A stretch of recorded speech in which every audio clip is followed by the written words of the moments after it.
as I begin recording. So, after your victory in the Crucible, you explored Itzel, encountered a number of performers questioned by guards, you witnessed a parade welcoming the fire nymphs, Angus visited Quatre Couture for exclusive attire, and Liska caused a concussion.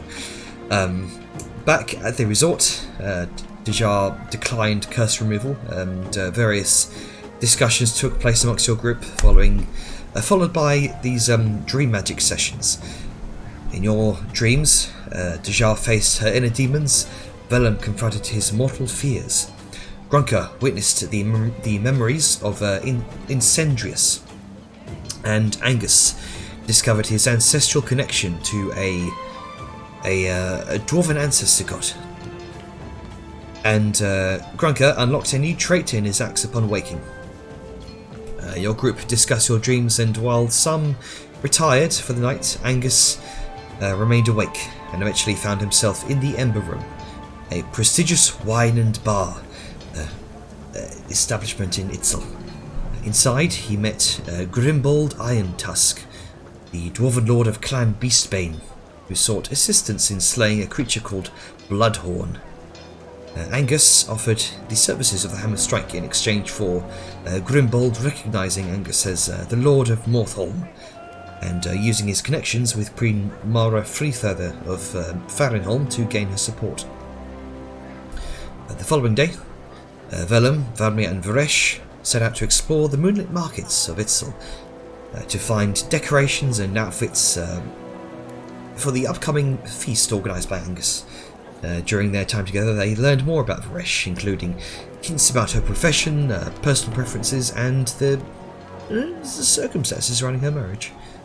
The trio bonded a bit while enjoying the vibrant marketplace. Meanwhile, Angus briefly took charge of the Crescent Falls Resort kitchen, sharing his plans for the feast in honour of Madame Zanzil, the resort's owner. Using his divine connection to his ancestors, Angus summoned the spirit of Thulga Brackenbrick, great, however many grandmother, to assist in the kitchen, leaving the staff astonished by this display of power. Later, Dejar, Angus and Vellum reunited at the resort to partake in a ritual aimed at removing Dejar's curse, which was a mark on her forehead obtained during her huntsman's test in Targovia while pursuing a vampire noble. In exchange for the ability to scry 3 times per day, Dejar had relinquished memories of her immediate family and her ability to critically hit. Through a tense and lengthy ritual, with the assistance of fate and some external help, Angus successfully lifted the curse from Dejar. However, a dark and resentful presence lingered, leaving an ominous feeling for both of them. However, with the curse finally gone, Dejar stepped into a brighter future, and you all ventured back into the streets of Itzel, where the sun shines brightly. You continue your day with newfound freedom and possibilities. So, it's now just gone past midday here in Itzel. Let's go over to Liska, shall we? Right. Streets, here we go.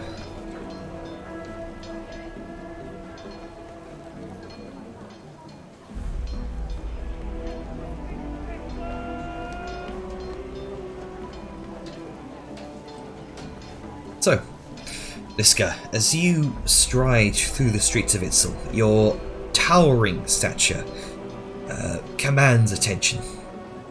It becomes increasingly apparent that the people of Itzel have seldom encountered someone like you before. The gazes are filled with this mixture of curiosity and awe, and perhaps a bit of trepidation. Whispers and murmurs kind of spread throughout the onlookers like wildfire, as they marvel at the sight of a mountain folk in their midst. They exchange sort of quick glances, pointing very discreetly and engaging in animated discussions about your impressive size and presence here. You felt a bit of this before during your first night here in Itzel, just after your battle in the Crucible, but with it being daytime now and there's more people out, it's a lot more noticeable. Yeah, Liska's gonna just. Well, I mean, she's going to ignore it, but Yeah. she's not gonna like take offense or anything because she's just like, yeah, I'm easily double the height of some of these people. Oh, yeah. Like, it's understandable. Plus, this is very, very far away from Ragnarok. So, but yeah, she's just gonna continue to wander, to kind of meander. Probably find herself just. She's gonna try to locate just a small little, I guess, vendor, like food vendor, Okay. to, because you said it's about noon, so she's gonna just have a quick, like, walking food, I guess you should say. Yeah, there's plenty of food vendors about, each of them selling their own unique brands of traditional sort of Dojin cuisine, very quickly made. It's like the equivalent of food carts, kind of lining the streets of the Moonlit markets here. You can see a number of children always very quick to embrace the extraordinary so as you're munching on your food. So just mark off like a silver or so. Sure. They're particularly captivated by your immense height. They sort of gather in small groups, their wide eyes reflecting this mixture of excitement and wonder. You can hear their hushed voices kind of speaking in the local tongue, which is filled with curiosity as they kind of chatter to each other and ask their parents countless questions as they pass by. A couple of parents kind of chide them for staring rudely. Yeah, Liska's going to find a spot. She's gonna, like, I know she was getting walking food, but really just more kind of like finger food. She's gonna find a spot to like chill and rest, and she's gonna people watch for a while. Okay. Just because it's good to get a sense of. It's good to get a sense of the kind of culture that is of like a city, just to see like how people interact with each other, like, you know, it's like the South versus New York City, you know. It's like some people be like tell you to fuck off. Yeah. Some are just like, oh hey, have a good day, nice to meet you, see you again. Yeah. But yeah, so she's just gonna people watch for a while, just seeing if some of the kids decide to, if they are brave enough to approach, she won't try to scare them off or anything. Like, she might kind of wave them closer, like if they're curious, if they want to ask something. Like, you know how kids sometimes will choose the one person to be like, you go ask, and then like they all crowd behind and kind of push that one kid forward. Like, if that happens, she'll be receptive to such things. Most people here seem to be giving you a wide berth, and as you've been sort of striding your way through the crowds to look for somewhere to sit, that they sort of instinctively adjust their paths, giving you this wide berth as if in a silent acknowledgement of your presence. But as you kind of sit down, you kind of people watch for a moment. The bustling market activity continues. There's this noticeable shift in the atmosphere. This air of wordless respect in this local area that sort of permeates the streets. The merchants, who are sort of accustomed to the mostly diverse array of visitors to Itzel, have quickly adjusted their tactics. Some of them sort of gaze at you with this mixture of curiosity and you can see in their eyes sort of sense of business acumen, recognizing the potential for a unique sale or an opportunity to cater to your specific needs. Some, as they're passing you by, offer this simple smile, nod of respect, or a whispered word of awe, acknowledging the rarity of your presence here in town. It's do I get a sense of, like, and this is an odd question, do I get a sense that the respect is for something I did, or is it like size related? It seems to be purely size related here. Okay. And I mean, she is actually no, she's not walking around in her full gear. No. Like she took him off like last night because she's like, it's a vacation time. Yeah. So yeah. Okay. So yeah, she's not as huge as imposing as she could be, but yeah, she's just gonna take it in. She appreciates the, I guess, not too forward staring. You know, like there's like the side glances and stuff like that, but then there's like the people that just stare because they're just like, what the fuck? Yeah, it's not unusual to see, you know, large creatures kind of cruising the streets of Itzel, but a large humanoid of your size is certainly a spectacle to behold. Yeah. It's this Oh no, continue. I was just saying, it is this living embodiment of the extraordinary here. So Liska is going to, after she's done eating, you know, dispose of the trash as whatever seems fit. And then she's going to check out. Hold on, I need to check to see what those things are fucking called.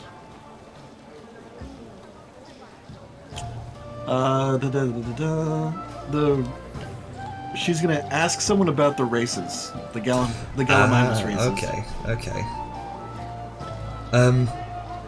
As you kind of ask around, it doesn't take too long for someone to sort of acknowledge your presence with your size. What one sort of elderly-looking gentleman, brightly coloured robe, hair sort of styled into this this long mane that kind of drifts down his back. He says, "Oh, you'll be wanting to find the races." Yes. Yes, a fan of the riding arts. I believe that sign-ups be down the street to the left there. Oh, so they are still allowing sign-ups? You might have to squeeze in for they're doing last-minute sign-ups. Yes. Huh. I guess I have a question. Can you point out what the Gallimimus is? Oh, it's be one of those. He kind of points up towards these some of the banners that you've seen lining the streets here in Itzel. Looks like they've been very recently put up. You can see these brightly coloured banners of dinosaurs riding. Dinosaur riders running at full speed with atop these very lanky-looking, enormous ostrich-like dinosaurs. It's very similar to the to a number of these sort of hook-clawed or like how do I describe it? Bipedal dinosaurs you've been seeing so far. Yeah. She sees that and she's gonna look around to be like, okay, can I see what one of those looks like? She's gonna see if she can see one in person as opposed to an artist rendition. Go ahead and make to get a general size. Yeah. Make me a perception check. This will be used for whether or not you can see one on your travels throughout the streets here. It is not rolling. Hold on. Let me try that again. It is not rolling. Okay. From the sheet or the bar? From the sheet. Let's try the bar. Oh. There we go. Okay, that's weird. Oh, 15. Yeah, not too bad. You do see. I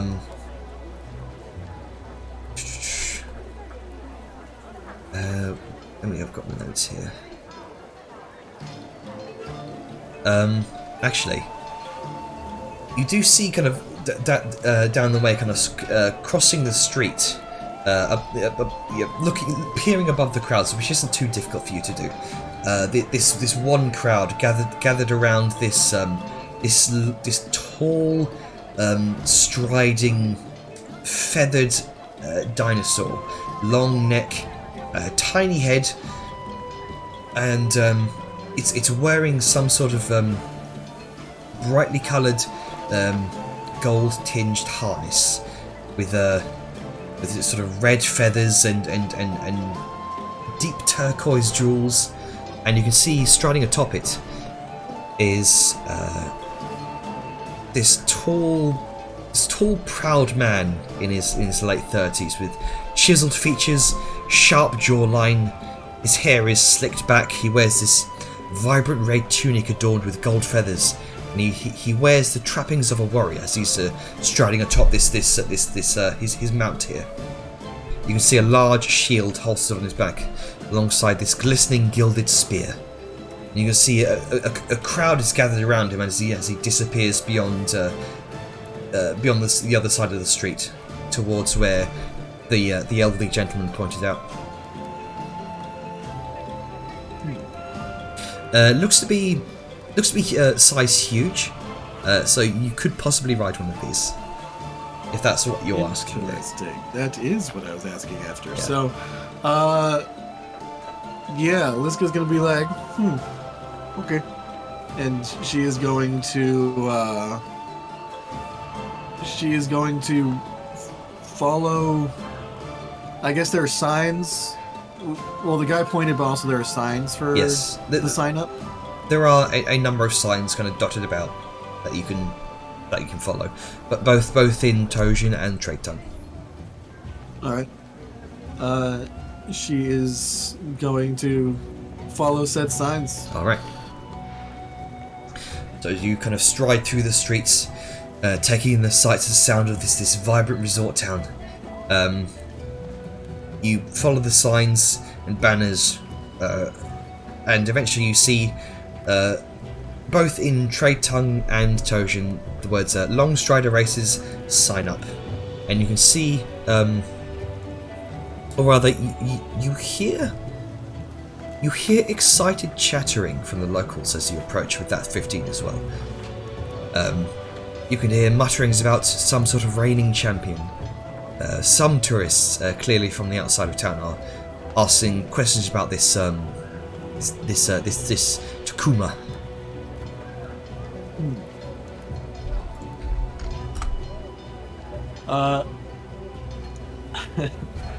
I'm guessing, just from their chatter and context clues, that guy that everyone was, hovering around is probably, was it Takuma? Takuma. So yeah, Liska's just gonna be like, all right, cool.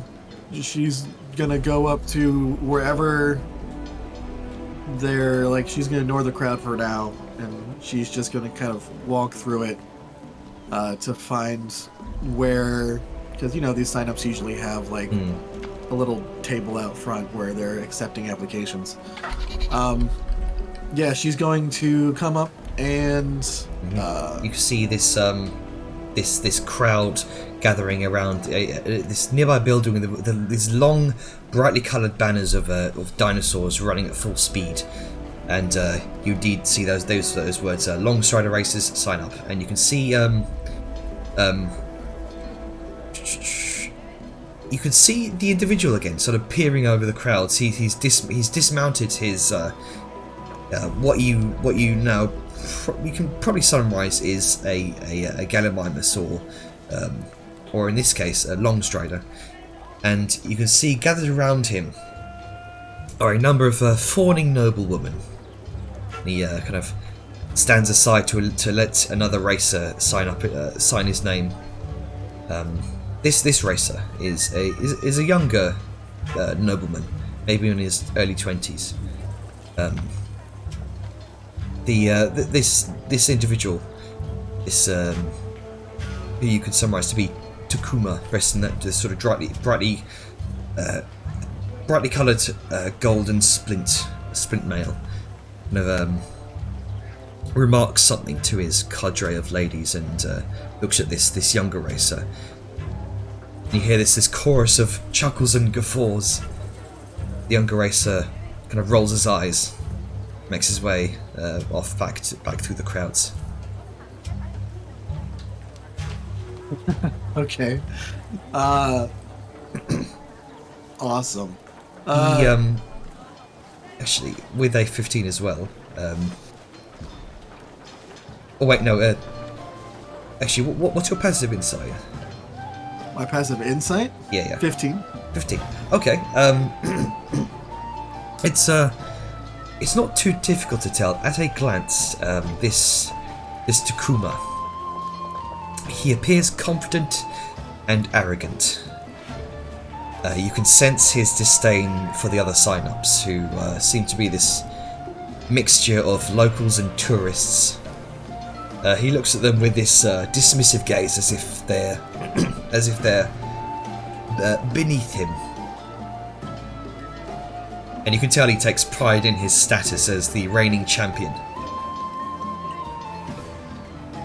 Yeah, you can always tell when someone has a bit of an overinflated ego. So yeah, Liska will just, not really caring, she'll just walk straight up past him. Are there's officials at the tables? Yes, there are a couple of officials kind of dressed in these sort of ceremonial robes, red and kind of gold embroidered. And there's this immediate sense of quiet around the crowd as you kind of stride up, almost forcibly making your way through the crowd with just your force of presence. And Liska is going to, in trade tongue, obviously, because she doesn't know the local language, asks like, "Is this the sign up for the Gallimimus races?" You see one of the officials, a sort of older woman, maybe like mid-60s or 70s. Yes, this is the place for the sign-ups. Do you wish to partake? Yes, but I have a question. Are we allowed to bring our own? And she motions over to the very fanciful, over, like, gilded saddle that the other Gallimimus is wearing from the champion. Like, our own saddles.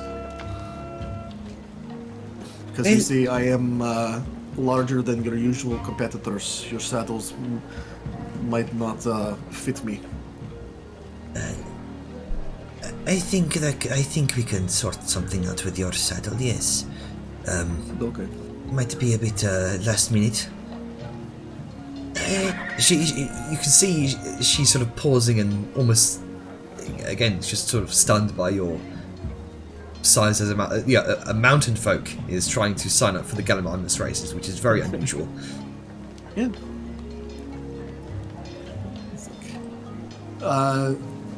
Do not worry, I am just like any other normal competitor, just larger. Of course. You happen to have a...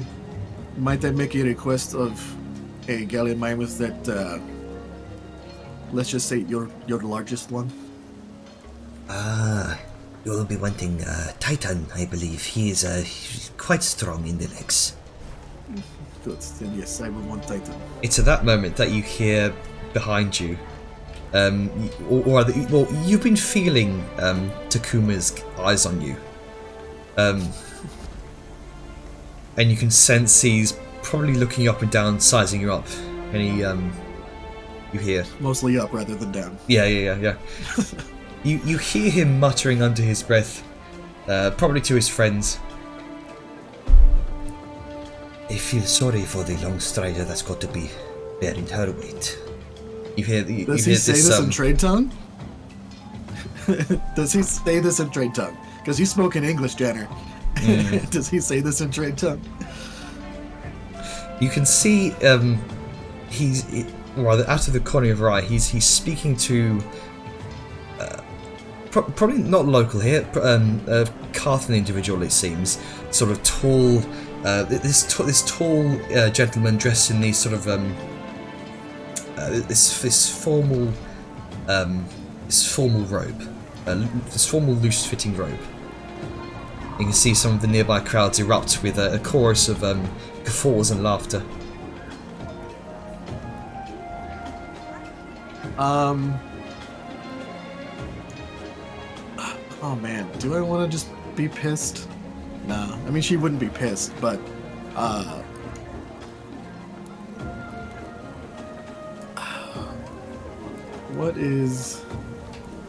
what's something that she can say? Aren't you tired of being calm? Don't you want to just go apeshit? No, it's like a big cultural thing with mountain folk. She is going to turn and look the champion in the eye, and say, where I come from, the birds that crow the loudest tend to be the weakest. Is it the same here? Ooh, make me an intimidation check with charisma. All right. With charisma, you say? Yes. Let's see. Hold on, I have to figure out how to figure. Let's see. I'm gonna just roll a d20 because my sheet is set to strength. Yeah.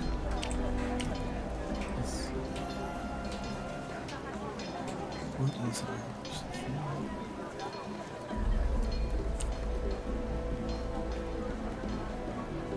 Let's see. 15. Couple of you can see, you hear a couple of ooh in the crowd. Just it's very quiet. Ooh. And you see Takuma sort of shoot them a glare and immediately quiet down. And he seems to just sort of brush off your comment and just says to your face now, I didn't know they allowed mammoth to participate in the race.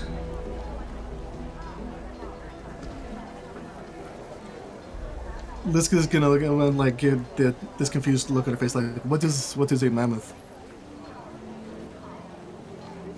Actually, I'm gonna have him.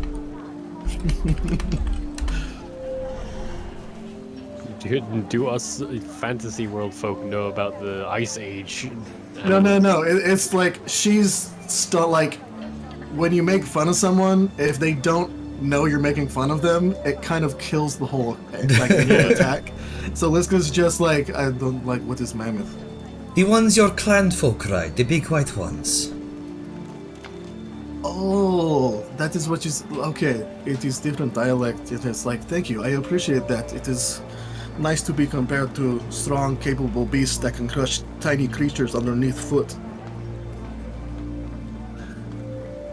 He seems a little unsure how to respond to that. She's like, can I make an actual intimidation, like Liska intimidation check? Because she did mean that in a I am bigger than you and I can destroy you fashion. Okay then, make an intimidation check. Okay, hopefully it'll be better than 15. Sometimes they work, sometimes they don't. Let's make... So that's... Well, hold on. Oh wait, hang on. See, that's your fucking thing, and it annoys me. It's not like I can't roll it from the sheet.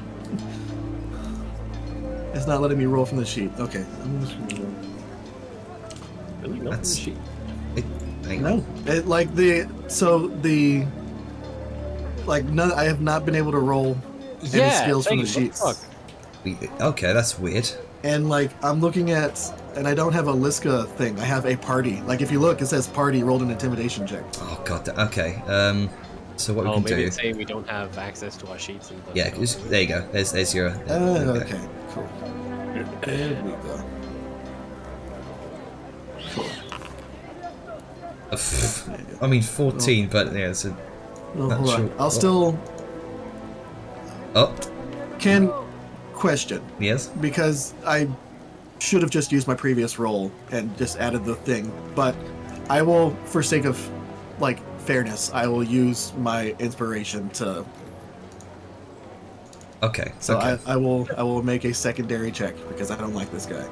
Okay. 22. Yeah. You can see him sort of take a step back as your kind of your looming presence almost seems to go a little bit inch taller.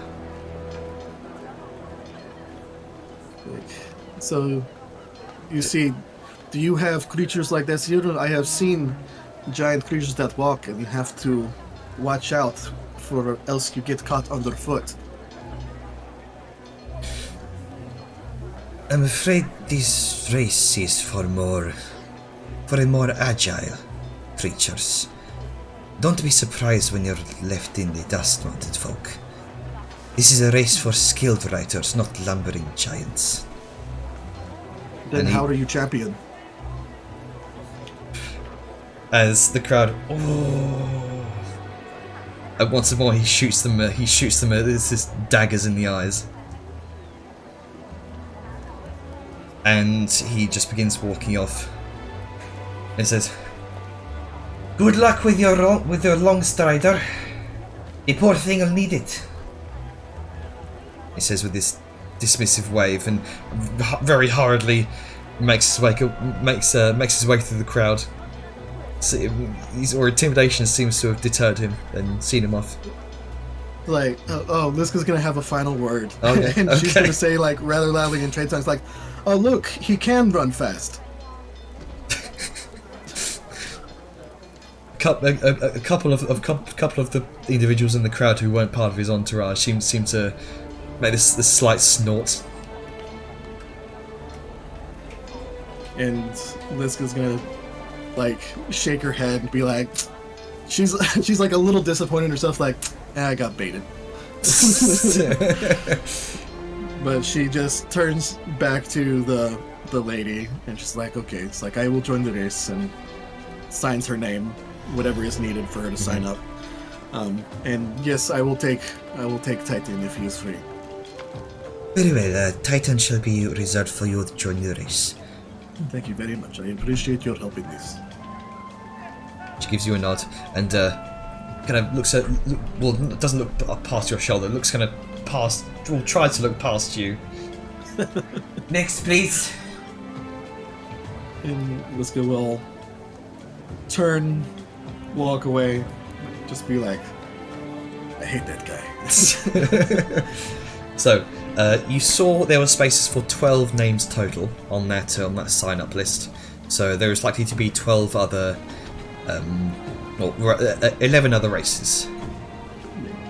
Liska, like, as she turns, she's gonna, like, pause for a second and then turn back, like, what are the rules regarding this race? Is there any sort of participation? She puts in, like, air quotes, like making like an elbowing motion to kind of get the hand across. So I didn't catch that. She's asking if like it's a contact race.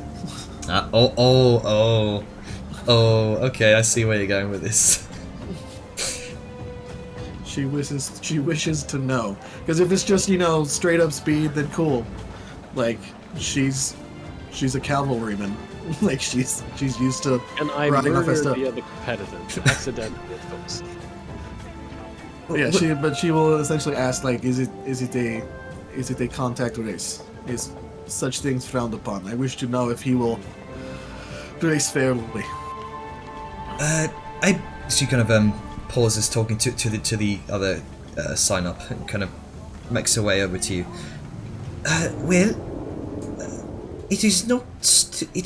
Contact is not strictly against the rules, but it tends to be seen as a dirty tactic.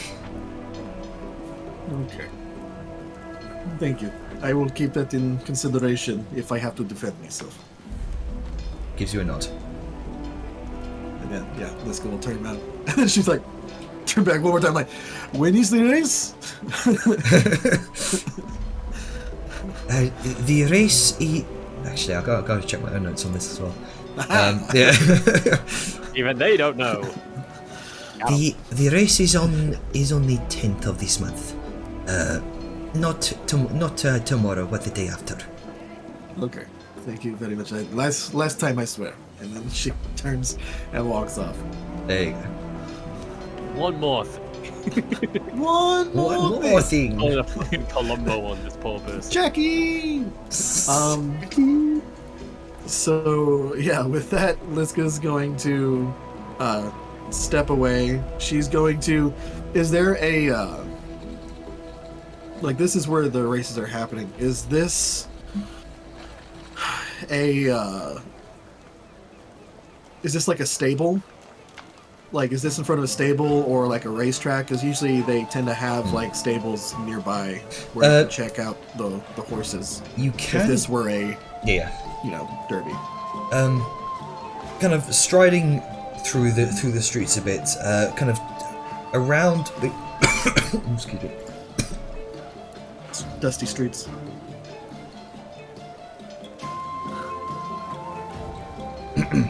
Okay, sorry about that. Kind of turning around the corner of the building, you can see this rather large set of stone and granite stables. You can see what rather you can hear this sort of series of deep. I don't know what else to describe them other than sort of these deep clucking noises. And you see, sorry, I've coughing fit, lost my place. You can see a number of these enormous ostrich-like beasts, sort of nestled in their own sort of enormous nests almost. It seems to be mostly closed off to the public right now.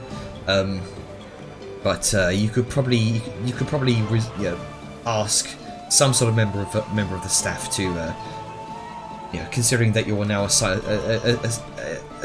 up for the races, could probably let you in. All right. Yeah, Liska's if like she can look over the fence, I guess she will. Just at first, just to see if she can find like the largest one she assumes will be Titan. All right, go ahead and make me just a perception check, another high DC. See if you can tell, because you've never seen one of these creatures before. This now. To 23. Yeah, not very difficult to tell at all. You can see this very tall, sort of this deep raven black coloured long strider, Gallimimus.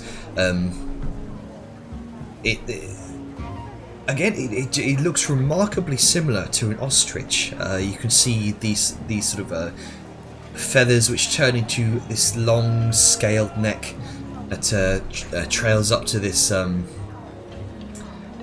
What's the kind of little? Is it called a warble that kind of hangs from the bottom of the neck? Oh, the dangle. I don't know what it's called, but I just call it the dangle. What is that called? Like turkeys have them. Yeah, I get what you're saying. Yeah. Yeah, the sort of loose, this brightly coloured, vibrant blue warble on kind of hanging from the throat to the tip of this sort of sharp, thin beak. The head itself is tiny, very large eyes as well, almost the size of dinner plates. It's about 15 feet tall, and the legs, while the neck itself is very narrow, the legs themselves look while the legs look very long and lithe, you can also see very well developed leg muscles on this beast. You can see these wide, flat feet. It's not flat feet. It would be more perched on the toes, but very well adapted to running on sand as well. So your kind of head twitches this way and that. As it kind of pecks out a bit of feed from a nearby trough. What type of feed is it? Can Liska see? Sorry? What type of feed is it? Is it like, is it like grain? Is it meat? Like what type of feed can Liska see? It seems to be this mixture of like nuts, grains. You can see one section for small bugs. It seems to be rather omnivorous. No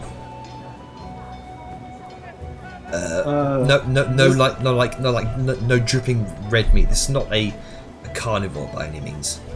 Gotcha. Liska is going to. Let's see. How big is the stone fence that is holding him in? It's about your height. It's pretty big.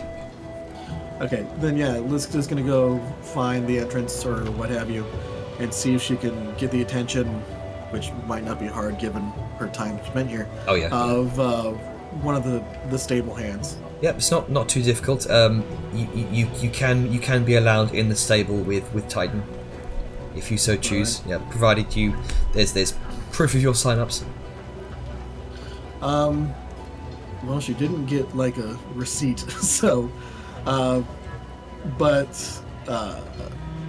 yeah, she'll be like, well, I would like to speak to, well, I would like to see if I can see Titan, the large fellow in the back. You want one of the youngest stable hands, maybe young man in his early 20s. He says, very well. I shall get one of the other staff members." And with that, kind of makes his way off.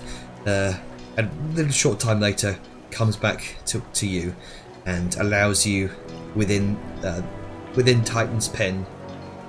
And Titan is sort of idly kind of munching on a few grains from the trough here. Kind of idly scrapes the sort of sorry, I've my brain not functioning. Ground, yeah, yeah. that word. The earth underneath them. Yeah, Yeah, that thing. Idly kind of scrapes the ground with his feet. Liska's going to look at the disabled hand and be like, what is your name? My name is Atalak. Atalak, do you happen to have some feeds, some extra feeds or anything that I can have? Very well. He goes around the back and eventually returns with this large excuse me, this large sack of grainy feed, almost. Just make sure to get a big handful of it. Quite hungry creatures. I have big hands. And she is going to thank Atalak. And she is going to slowly and kind of openly approach Titan. Not try to sneak up on him or anything. Go ahead and make me an animal handling check. Alright. I have some training with this. There you go. Of course they can't fucking do it for my third. Okay. Oh, 24. Very nice.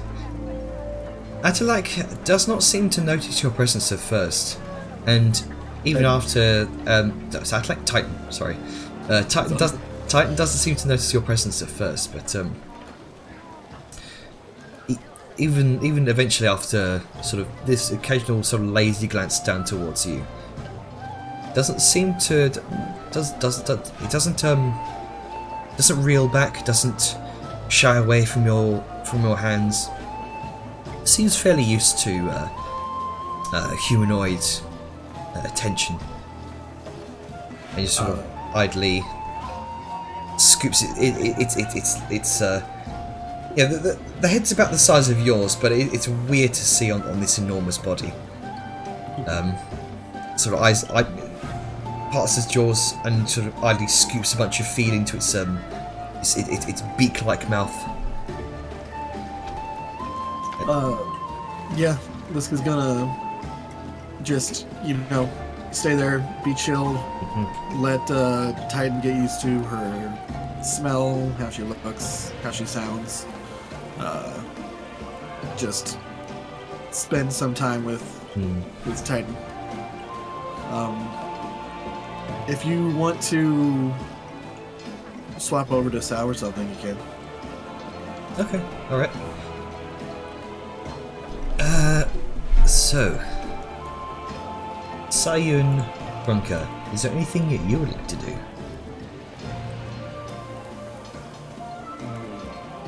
Fish. Fish. Alright then. I was just taking her sweet time, just being happy that they don't have to rush to go somewhere. Yeah, And she can just muddle with her own thoughts. there you go.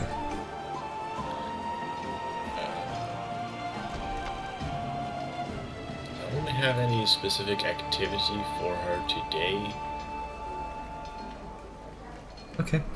So, Well, let's go and do his fish. yeah. Grunka, you want fish? Yeah. Let's see. I'll just get my character sheet open. Let's see. No more campaign. There we go.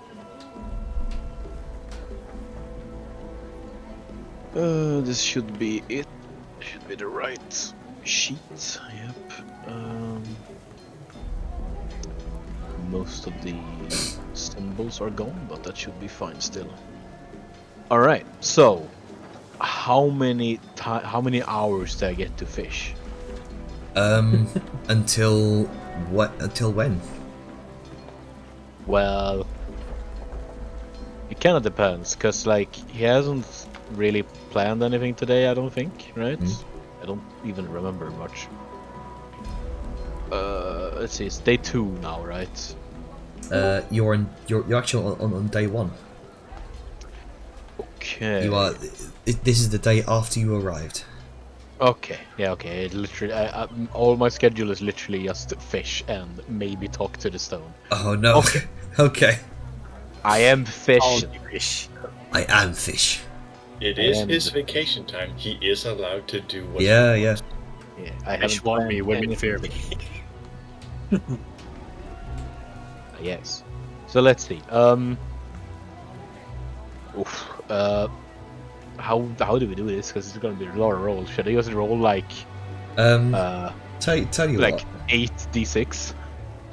What we could do is we could intersperse your fishing between other people's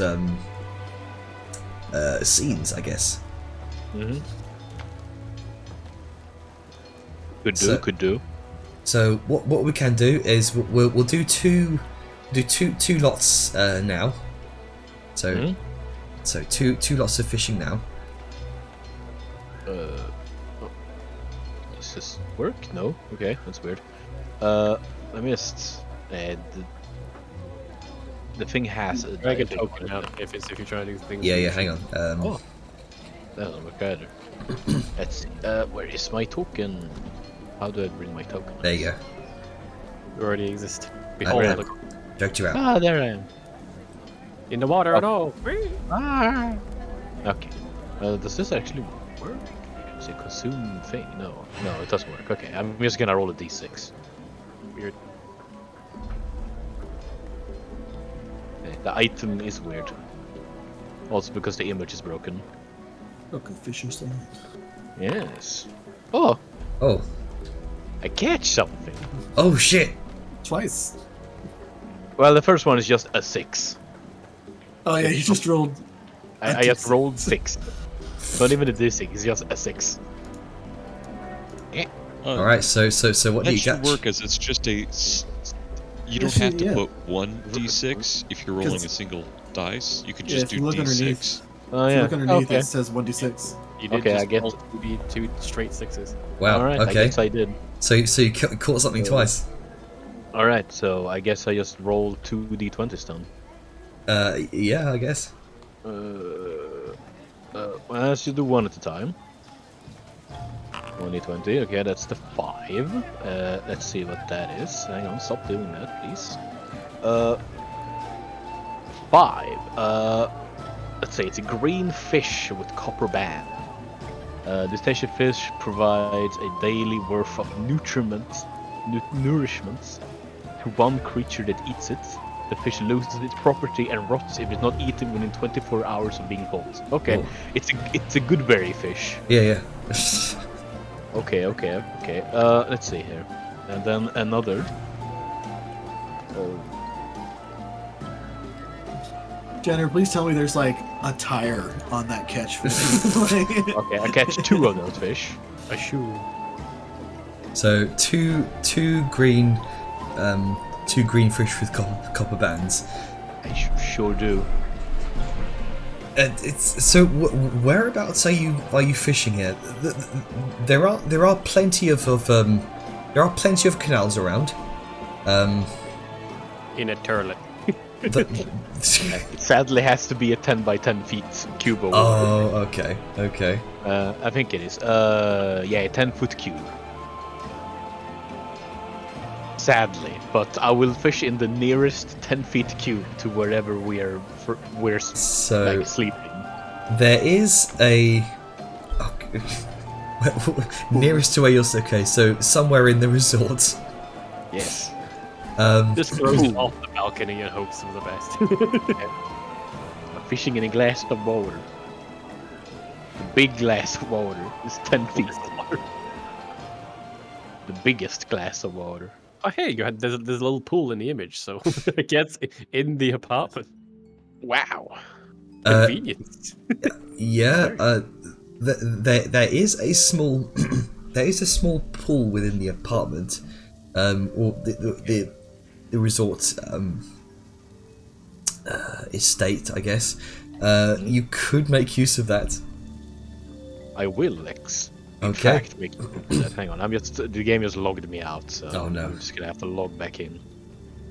So in the quiet of this apartment, as after everyone else has sort of ventured off to do their own things, Gronka is just here in the middle of the apartment, Fish. catching fish from seemingly nowhere. It's probably idly chatting with Webby. Yeah. You see Webby yeah. So the thing about fishing is that you can't really expect to get anything, because then you're just gonna be disappointed. So the whole you do it.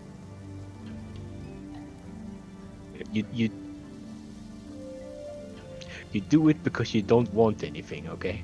You do it because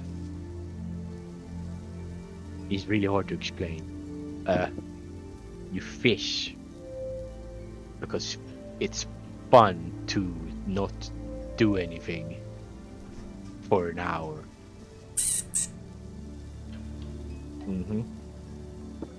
Yeah, it's just like sitting here, it's not doing anything, and you maybe get something.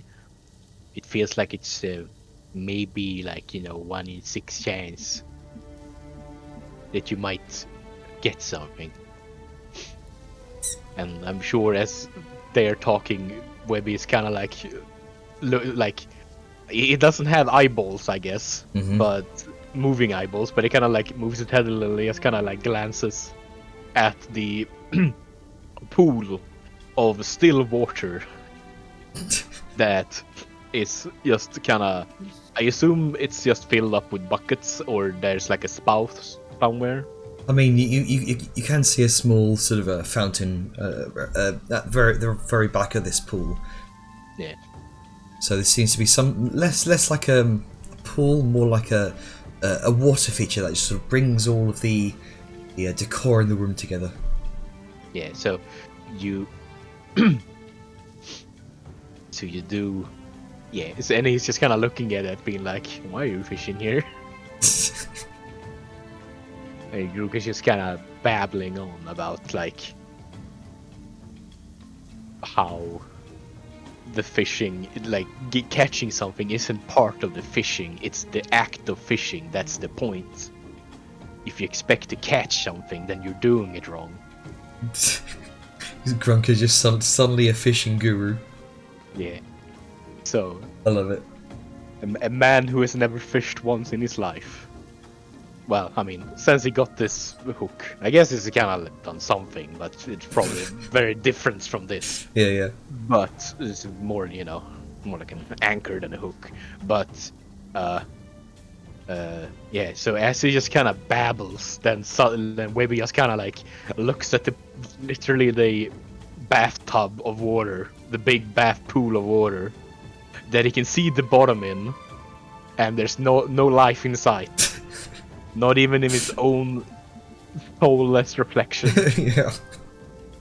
And he just kind of looks at the Grunk and be like, "Are you okay? Are you okay, Dad?" He just sort of And looks at you, Yeah. then back to the water, then back to you, confused. Yeah, and then while he looking at Grunka, suddenly the lure dips, and he's like, oh. And he like looks back, and there's suddenly a fish there that wasn't there before. It's just like fish, this fish that has just suddenly apparated within this pool. You can feel the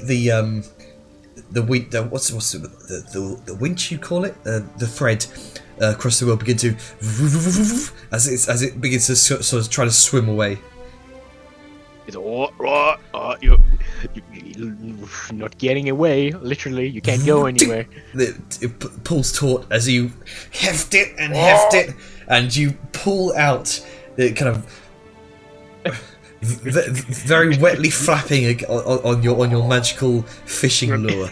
It's gonna like pull it in, and it's gonna like instruct Webby to like hold on to him so it doesn't like get pulled into the water. You know, regardless, you feel this that he can actually walk on water, so it wouldn't actually matter. But you know, you feel this. It's the part. You feel this sharp pinch of pincers against the sort of like the back of your little vest, and you feel it beginning to pull as Webby sort of plants his many legs. It's a good thing that Webby's now a medium-sized creature, else this wouldn't be able to. Yeah, Grunka is struggling against Yeah. this magical fish, but ever so slightly it gives away until it's finally pulled out, and it's a decent sized fish. Probably not as big as the whole act would have seemed. Yeah. But there it is. It's lying there. It is now still. It just slaps wetly against the floor before it just falls still eventually. It is now. Webby is gonna like. Grunk is gonna hunker down. It's gonna put a web on, like a hand on one of Webby's shoulders, and it's gonna be like, "You see, Webby, this is what it's all about." Yeah. Okay, let's go and get this cooked up, and then we'll do a little bit more fishing, and then, you know, they kind of just go away. And no, as he's doing this, he has put down the rod. The hook accidentally is in the water, and it happens again. It bites again. And they do the whole thing again. Grunka almost loses the rod as the fish just darts, and he managed to grab the rod. And they both struggle and get closer to each other from the act of fishing in a bathing pool. I love it. And then both of them go and cook each of their very weird fish that I'm sure isn't just copper colored, but actually has some copper properties in their scales, which adds a lot of good flavor. Only one way to find out. Yeah, so they're gonna go to like, I don't know. I assume this place has a kitchen. Yeah. The whole apartment kind of complex here does have its own kitchen, which you can Yeah. very easily use. Maybe not as well as Angus can, but Yeah, it's okay. So if at first he's gonna ask them if he can get some firewood and like a place to just grill the fish, but then they kindly advise him not to, and they say that okay, we can just cook this feed this fish for you, and he goes, oh okay, thanks. And then they cook it, and then Webby eats one, he eats one another, and then they There you have go. now more nourishment to do more fishing, and the cycle continues. There you go. There you How go. it works. I'll It's give- like- The circle of a rock. Yeah. This is just too wholesome. Okay, so now that's me done for now, but there will be more. I'll give you inspiration for that as well. It was Oh, hilarious. thanks. It's not like I already have like 5 inspirations that I never use, but I'm fucking dumb. Yeah. Let's see. Yeah, I have inspiration, but I'm gonna click it again, and there you go. Now I have inspiration again. You have more inspiration. I mean, More inspiration. There I we go. wouldn't say no to it. I mean, if you want it, then sure. Because I can't use it, because I keep not using it for some dumb reason. Because you save it like the rest of us, and then we never use them. Yeah. Well, not the rest of yes. us. I used mine. Okay. Now, everybody else can do whatever they want until it's my Okay. turn again. I want to try and get that robe. Yes, okay.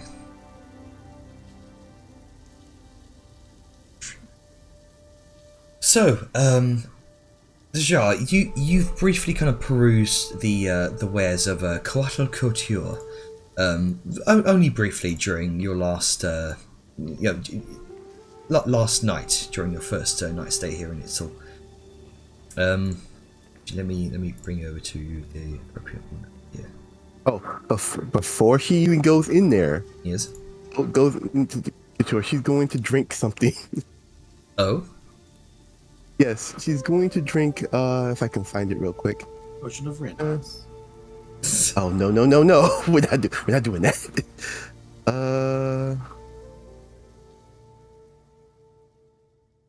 That. Not Oh, that. this is the charisma potion. Yep, that you know it Charisma alcohol. Charisma booze. is the shifter shine There you go. double strength. Let's hope it's not just perceived charisma. I'm surprised you haven't made an alcohol that's literally just a shot of glibness. Look, I can only do so much. Take this one out. Do I need to select myself before I do this? Oh, ideally, yes. Let me go ahead and drag you out onto the... You should probably just have like Yeah, for everything. Just yeah. Yeah.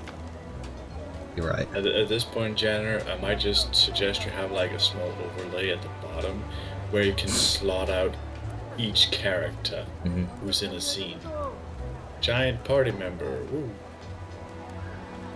I just scroll over the party thing and just do it with my screen.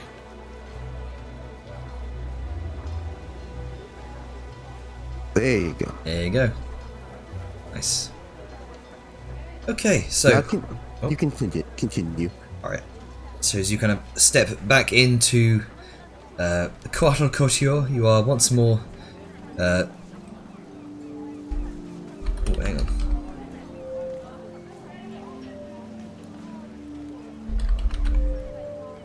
You see the familiar sight of Lady Talak, this middle-aged Toshan woman, dressed in this grand, highly fashionable, gold-embroidered dress, wearing this opulent headdress with a great mane of blue coatl feathers.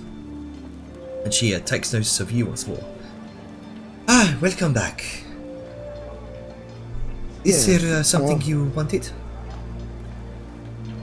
I was perusing your wares and I found a very peculiar set, a robe. Yeah, you saw what looked like a kind of As you kind of make your way through the shop, you kind of point out something that you caught the glimpse of earlier, that caught the firelight through the curtains. This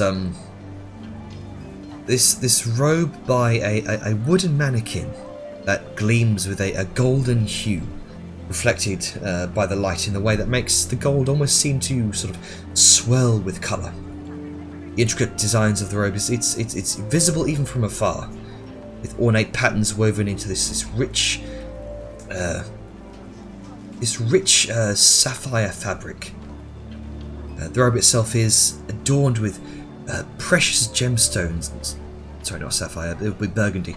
The robe itself is adorned with rich, precious gemstones and this small gold, brass, metallic plates that seem to sort of, you can almost imagine, amplify some sort of magical power.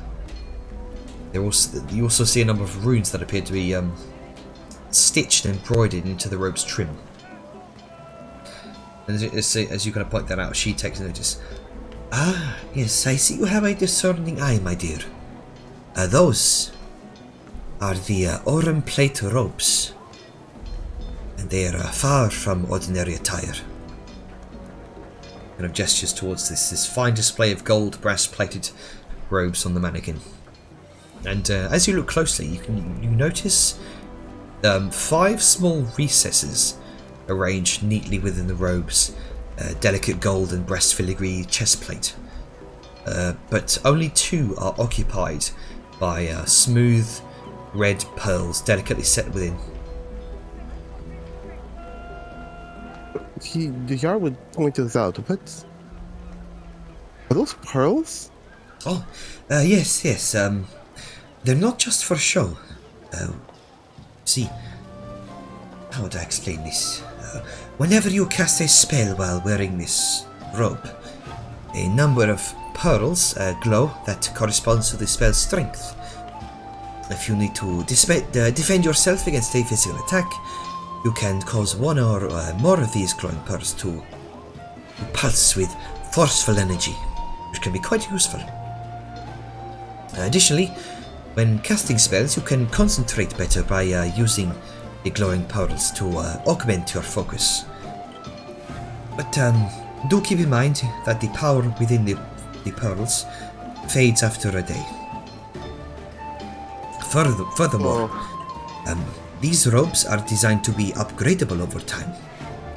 Once I have completed the enchantments on these robes, they can be further enhanced using the right magical materials and techniques.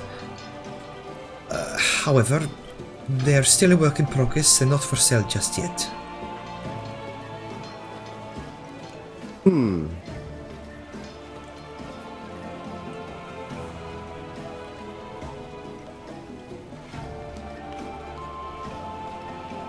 If I'd help you with that, can I possibly purchase it?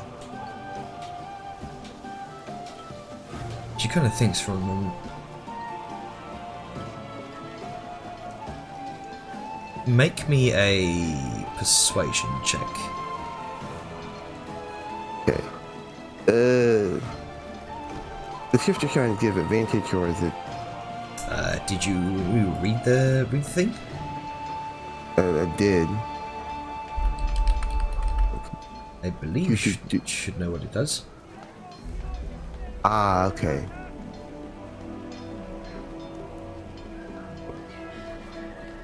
You know what? I can get it. Just do it. When you make a charisma check while under the effects of this potion, you can choose to forego rolling the d20 and get a 10 on the die. Once you're using this property, you can't use it again for the remainder of the potion's duration.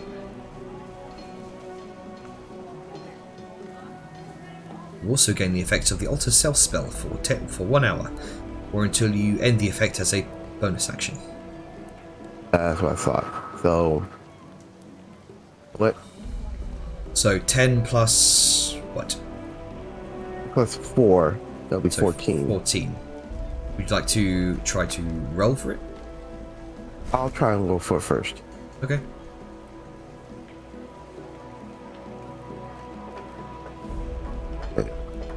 I have a question. Yes. The wording makes it say you can choose to instead or something like that. Does it mean you roll for it? You And can. then you can pick a 10? You can. Or it's either or?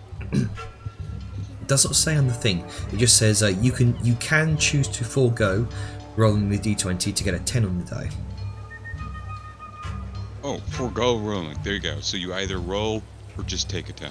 Yes, your Yeah, choice. I'm a roll.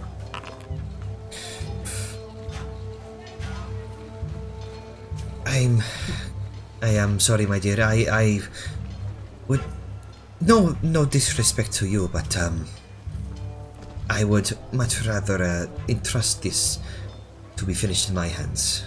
But, won't be for a while. I've worked on it for many years. Progress on it has stalled in the past few months. It's bare. Still requires a number of components I've been unable to procure. So unfortunately, you might be waiting for a while.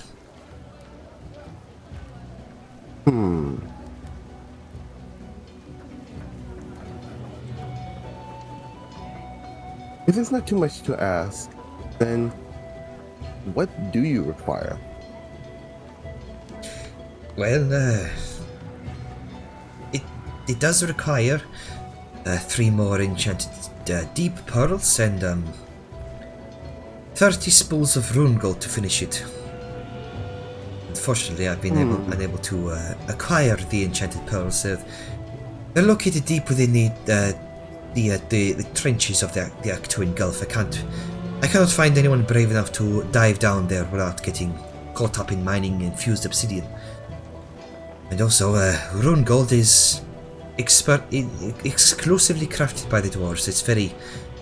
They very recently have stopped exporting it all abroad. He goes into a bag and he pulls out a spool of rune gold thread. You mean this? That is exactly the sort of thing I'm looking for, yes. Where did you get one of those? I have someone that can help. Don't worry about it. But I have it now. Do you want to reconsider, not needing my help? Now this changes things.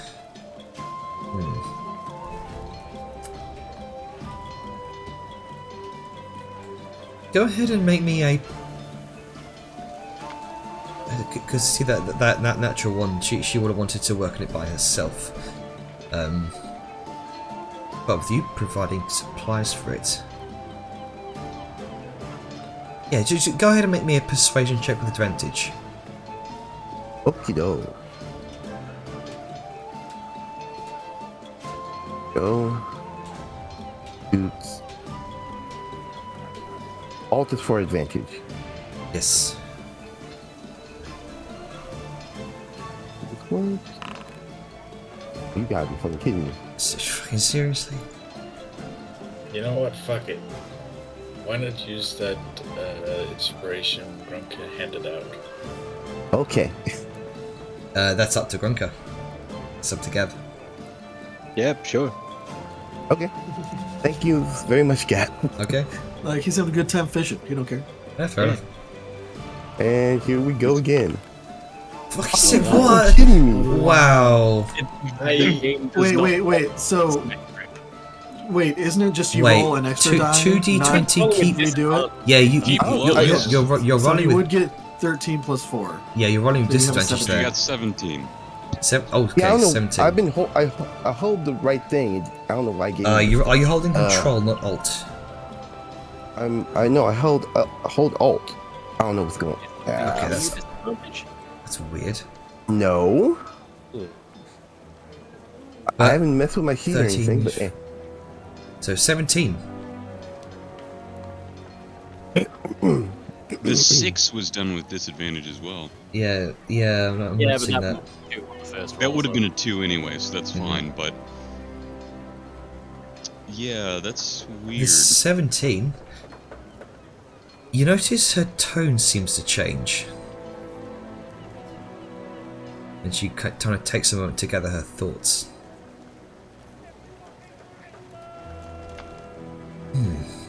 Well, if you are willing to help me acquire these materials, I can finish off the robe and perhaps sell it to you at a discounted price, subtracting the cost of the materials you acquired, of course. Of course. Also, I may ask for a friend's help with finding these pearls. You have guts to go somewhere dangerous, so that's no skill off me. So. Very well. Then we have a deal. Return here when you've acquired 3 enchanted deep pearls or deep pearls themselves. You don't need to worry about enchanting them if you cannot do so. I can do that myself. And either 30 spools of rune gold thread or 3... Hang on, what was it? Or 3 pounds of rune gold. Until then, is there anything else that you require here? No. Well, Actually, there's one thing.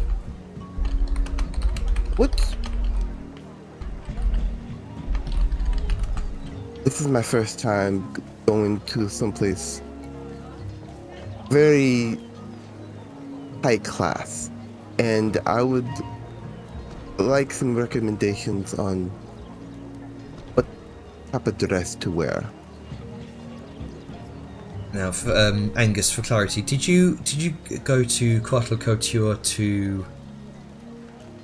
Did you ask her to make something for Dejar? No. Okay. No, that was. I that asked was for something for himself and Sao Yun, and he paid a bunch of platinum for a rush order, and also bought technically the fine clothes item. Yep. Okay. He did not do anything for Dejar because he did not know Dejar wanted to go. All right. Lady Shalak kind of addresses you, Dejar. Well, anything you might be able to purchase in here that is to your liking, I am sure will get you accepted into the Ember Room without issue. Okay then. Well, he will peruse around, probably pick out 1-2 dresses, and probably a headdress. All right. Easy enough to do.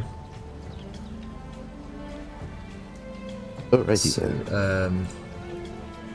what type of headdress? Because you can see that the headdresses themselves, the centerpiece of them are these.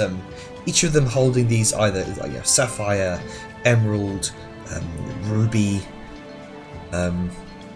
There's these large gems in the center of the forehead where all the feathers meet, which seems to be the centerpiece of these, which is the sole thing that sort of drives the price up to about 1,000 gold each. Okay, so yeah. I'll probably get the sapphire one. Alright then. So just I believe that should be available in the vendor shop there for you. If feel free to purchase anything from that vendor at your earliest convenience. Will do.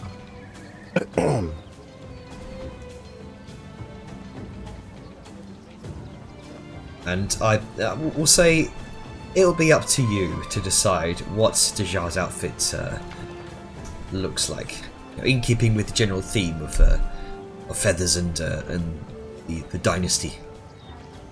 I have something in mind. Okay. I can't seem to find the sapphire one. It's mostly the ruby and emerald. Weird. Ah, right. Okay, my bad. I will go ahead and fix that. Is there anything else you would like to do here? Besides that, No, after she leaves though, this is gonna take me some time. I'm going to use sending to talk to Ida after I'm done purchasing all my stuff. So Alright. it'll give you a small buffer of time. Okay.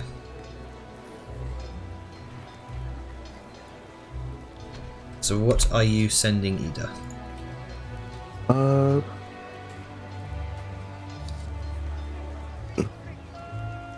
I'm counting the words here real quick. Give me a second.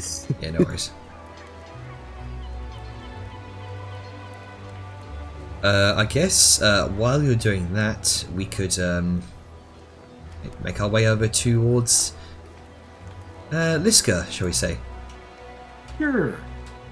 Liska is going to kind of, after spending some time, you know, she's sitting there, she's petting Titan, got him nice and familiar with her, just to get him acclimated to her presence.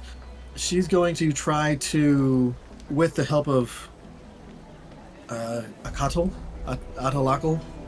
whatever his name is, the stable hand. I've forgotten already as well. That's fine. NPC, never gonna see him again. And she's gonna ask him, like, I was told that I was able to use my own saddle due to my size. Could you potentially help me try it on for him, just so he can get used to it? Very well. Here, let us see the saddle. Let us see what we can do. All right, and she's gonna pull out the saddle of the Cavalier. Ah, there you go. And here, I'll ping it. Can't be dismounted against your will while you're unconscious. Rolls against the mount have disadvantage. Yep. So That's what she was asking, like, is it a contact? Like, yeah. Okay, so with some time, a little bit of struggle, this saddle is mounted upon Titan. Seems a little bit unwieldy at first, a little bit uncomfortable, but with a few ramshackle adjustments. You know, the saddle of the Cavalier, you know, probably meant more for horses than anything else, but it can be. It's also magical, right? So it's, you know. Yeah. And as the saddle itself seems to magically adjust to the size of to the side of the. I've lost my words now. It seems to magically adjust to Titan's size. The stable hand himself seems to almost marvel at this. Oh, I have not seen many of these types of saddles in the races before. I mean, I've seen a couple, but It is. I will just say that my profession requires me to sometimes have a lot of different mounts that I have to utilize, and this saddle definitely helps me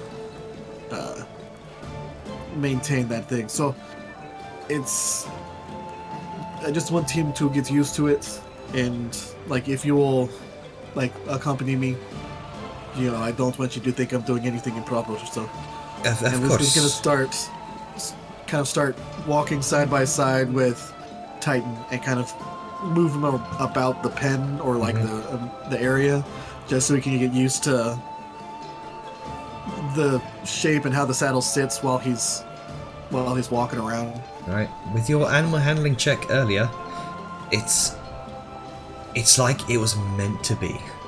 There's this bond that in the brief time you've sort of intending to Titan, you've quickly established this mutual bond of respect. You notice he seems to every so often, after you kind of feed him a little bit, walk him around the pen, feed him a little bit more, walk him around the pen. So he seems to sort of the long neck, the tall head seems to leer down, sort of bump up against yours. This sign of affection. Yeah, you're a good boy, Titan. And once she's had him go around 2 or 3 times, she's gonna be like, "Okay, time to do the whole kit and caboodle." It's like, sorry, that is demon language. It's time to start this endeavor. He looks at Are you okay? It's Sorry, very dusty in here. I understand. it is very dusty. And then Liska will do a quick cavalier mount, which only takes 5 feet of movement instead Yep. of half. So she's just Up onto the back of Titan. born It's to the saddle. you're used to more huge creatures that are sort of lower to the ground in the Dominion of Torment. Titan takes a little bit of getting used to, sort of hopping up your entire height. Not that you've not done it before, but doing it on a mount is a bit strange. Mm-hmm. And it's almost an amusing sight to see. Normally riders are sort of mounted more towards the where the back meets the base of the neck of their long striders. You are more situated towards the back. Otherwise, enormous weight on the shoulders of this poor creature might otherwise cause injury. Yeah. Oh yeah, completely understandable. Liska's just, gonna settle, let him get used to her weight, and then start just doing the walkabout. All right. So let's go ahead and make me one more animal handling check for this. Right. Let's hope this remains high. Attributes. 16. Titan is a little bit wobbly, trying to withstand your weight. While he is a strong specimen of a long strider, a Gallimimus, he is definitely not used to such large riders. He kind of stumbles around a bit on the first few circles around the pen, and eventually kind of. You notice he seems to instinctually adjust the stats, sort of almost leaning a bit forward, sort of letting your weight sort of feed into his strides. There you go. It's not perfect. It'll take some getting used to. I mean, that's why she's here. Yeah. Yep. Like, she knows that it's never good to just suddenly spring this sort of thing on, like, a mount that's not used to it. Mm-hmm. So she's gonna spend another, I don't know, hour or two, like, doing this, getting him used to her, taking breaks, Mm-hmm. getting back on, kind of, perhaps picking up speed so we can see what it's like to run with her, stuff All like right. that. And And then afterwards, she's going to go because she needs to go to shop. She saw something and she wants to get it. namely that mantle, I imagine. Yep, Yep. that is correct. Oh, this is going to be a beast. All right, so as you're doing that, Deja, She already. or even more of a beast.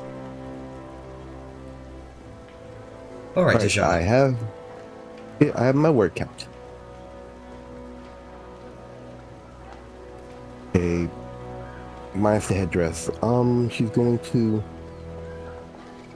Let's just say I purchased headdress already. I'm leaving the establishment. She's going to go someplace that's kind of secluded Mm-hmm.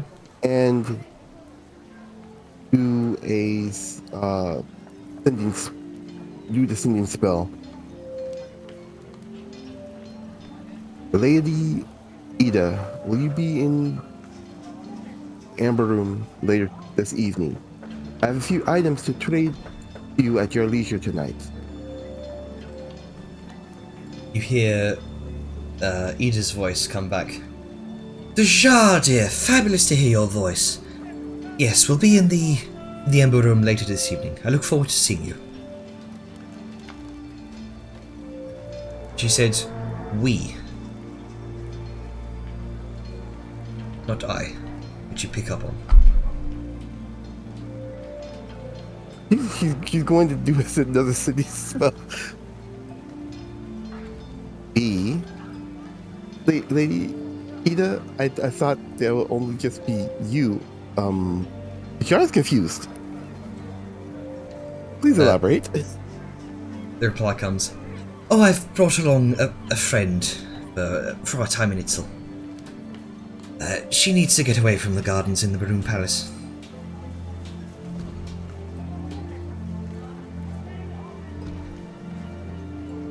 At that moment, Yara's face just like, oh, okay.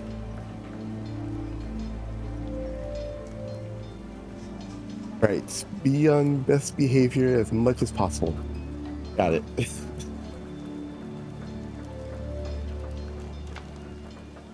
Alright. Straightens up her face and goes to try and find the rest of one of the party members. Okay. I think actually it's about this time you run into Liska, who's on her way, presumably to purchase something from the very store you've just left.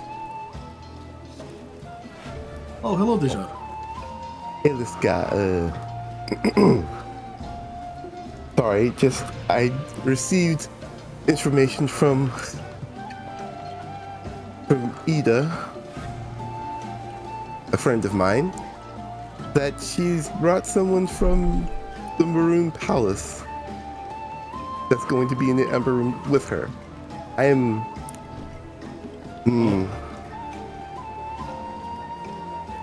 Okay. Did she say whom? No, he didn't. He was very vague on that point. Okay. Okay. Do you want me to accompany you or something? The Ember Room, yes, please. Right now I am having a little bit of stress right now. Okay. Sure. Does is this the friend that you will be giving the staff? Yes. How do you, I mean, if you don't mind me trying, like, how do you know them? Like, who are they? Ida, I met through a job of the Black Hand. He had the job to, clear out a old mansion in the overgrown roots in the, I think, west part, or past in the Forest of Indulgence. I can't remember the name of it, but yeah. And she's bringing someone from Emerald Palace, or the Emerald Palace, the Maroon Palace. yes. Sorry, player fucked up. I did the job there. That's why I didn't get it. I applied to the Emerald Palace. Yeah, weird. Okay. All right. I guess I will. I guess I should probably have some form of dress. Well, let me go and I will try to find something. I need to go to the tailor lady. Anyway, I saw something that kind of caught my eye when we were there earlier today. So just give me a second and I'll be right back.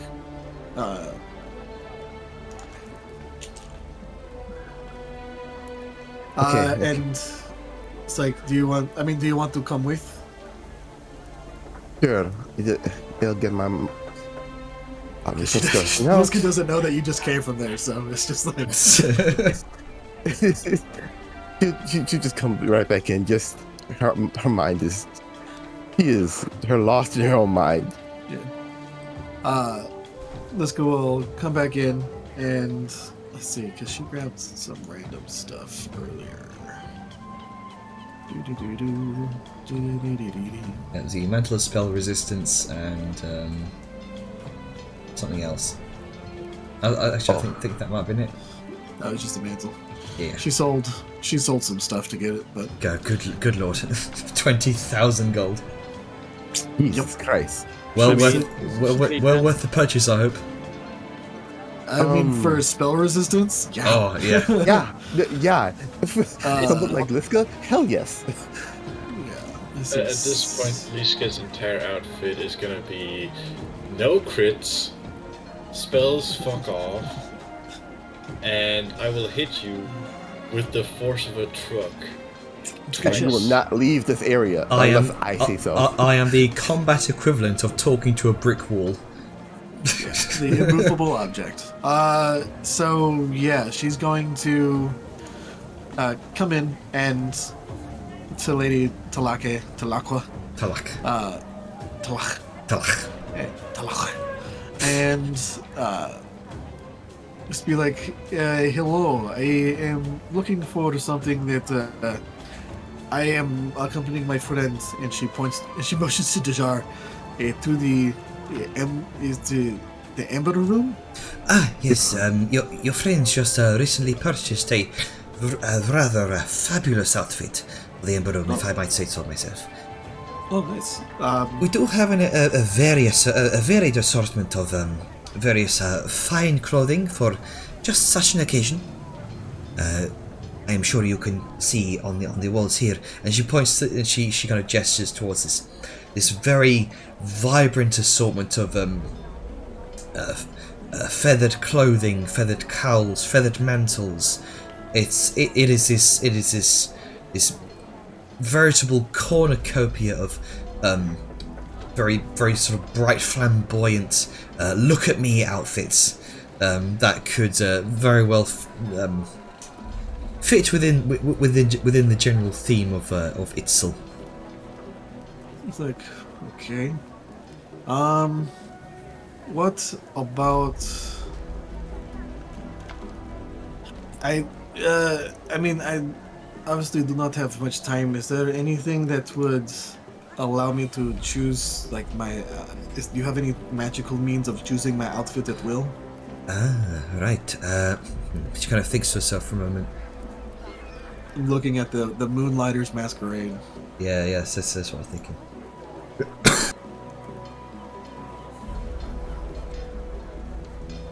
Sorry. Very good. Well, we do have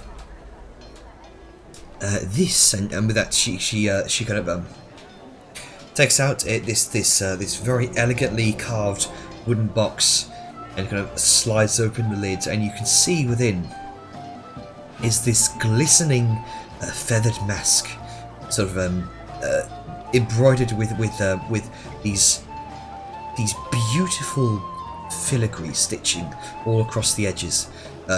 The cheeks themselves of the mask, it's a half mask. It kind of cuts off just above the nose, and you see the cheeks have these sort of these beautiful feathered patterns across them. This will allow you to do just that. Okay. Sure. I will. Well, I mean, does it allow me to do, like, she kind of gets a wry smile and motions to herself like, I am not exactly, I mean, even I can appreciate the irony of myself wearing a mask. Does the mask hide, am I allowed to hide the mask itself as well? Let me check the wording on this actually.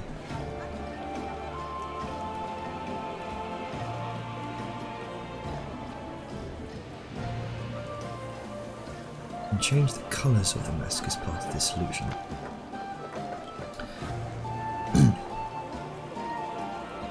And it says, unfortunately, no, it does not hide the mask, but you can change the color of the mask if you so choose. Can the color be see-through? It does not work like that, I'm afraid. Okay. Just trying to see, trying to make sure. I understand, I understand. So yes, I guess I will. Sure, I will buy it. Very well, that will be 1100 gold. Okay. Yeah, fine. It is. So with that, with this mantle, could I perhaps persuade you to get the mask for free after buying the mantle? Mate, you're pushing it. I spent 20,000 gold on this fucking mantle. Make me a persuasion check. This is Well, so it's stupid. printing somewhere. Yep.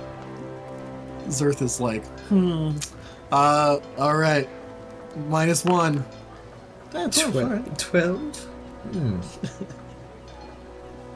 The 20,000 gold purchase of that mantle would drastically lower the DC. She kind of says, perhaps we shall call it 950. Okay, that works for me. All right, so let me go. 1,000 gold per % off. All right. So I'm just gonna subtract 950, and Yeah. I guess, or let's see, 11 plus 1150. That's 150.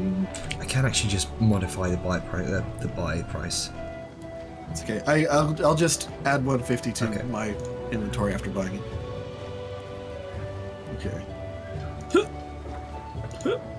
There you go. Can't seem to find the sapphire headdress. Oh, it's alright. As long as you've marked off the 1,000 gold, I can just add that to your inventory after the game. Okay, sure. We'll just say, Theatre of the Mind, you have it. Yeah, ready.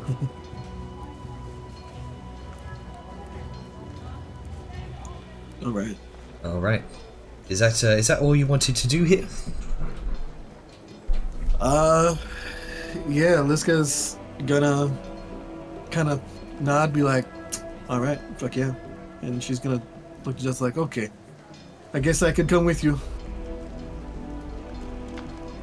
Appreciate it. No problem. Do you speak, I'm sorry, it slips my mind sometimes. Do you speak demonic? No, I was in the process of learning it. I mean, that is fine. That is another way I can help you.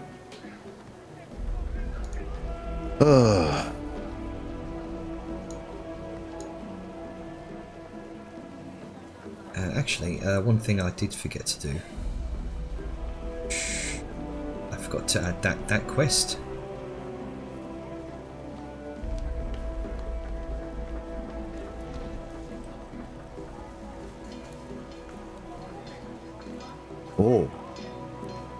Oh. There we go. Side quest achieved. Yeah, boy. It is.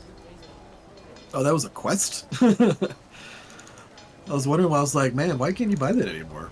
And it's like, Wizard Rick. Suddenly. Yeah, it's anything not for sale typically requires some sort of favor, request, or some sort of roleplay to do. Oh, that's fine. I definitely have one last thing spell I'm going to do, but that's going to be much later on. Okay. So, shall we go back to Grunker and his shenanigans? Yeah. Do it. Boy. Fishing. Yes. 2 more rolls? Sure. Let's see here. Let's roll a 1d6. Oh wait, you're in the lounge, aren't you?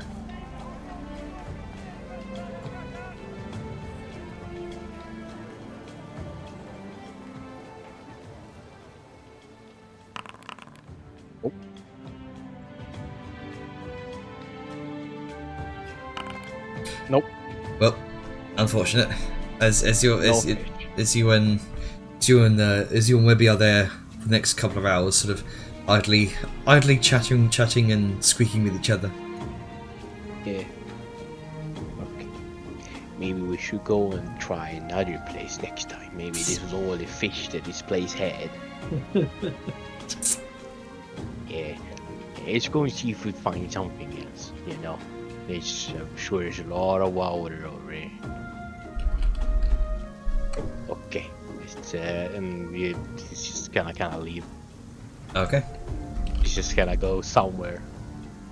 So to find its way back. Yeah. Would you prefer to ask around for the best best fishing place? Oh no, he's just gonna wander around. Okay. He's just gonna meander around until he finds a suitable body of water, and then he's gonna fish in it. Okay. So there are a number of fountains around Itzel that you can make use of. Number of water features, but we can come back to that. Yeah. Let's see.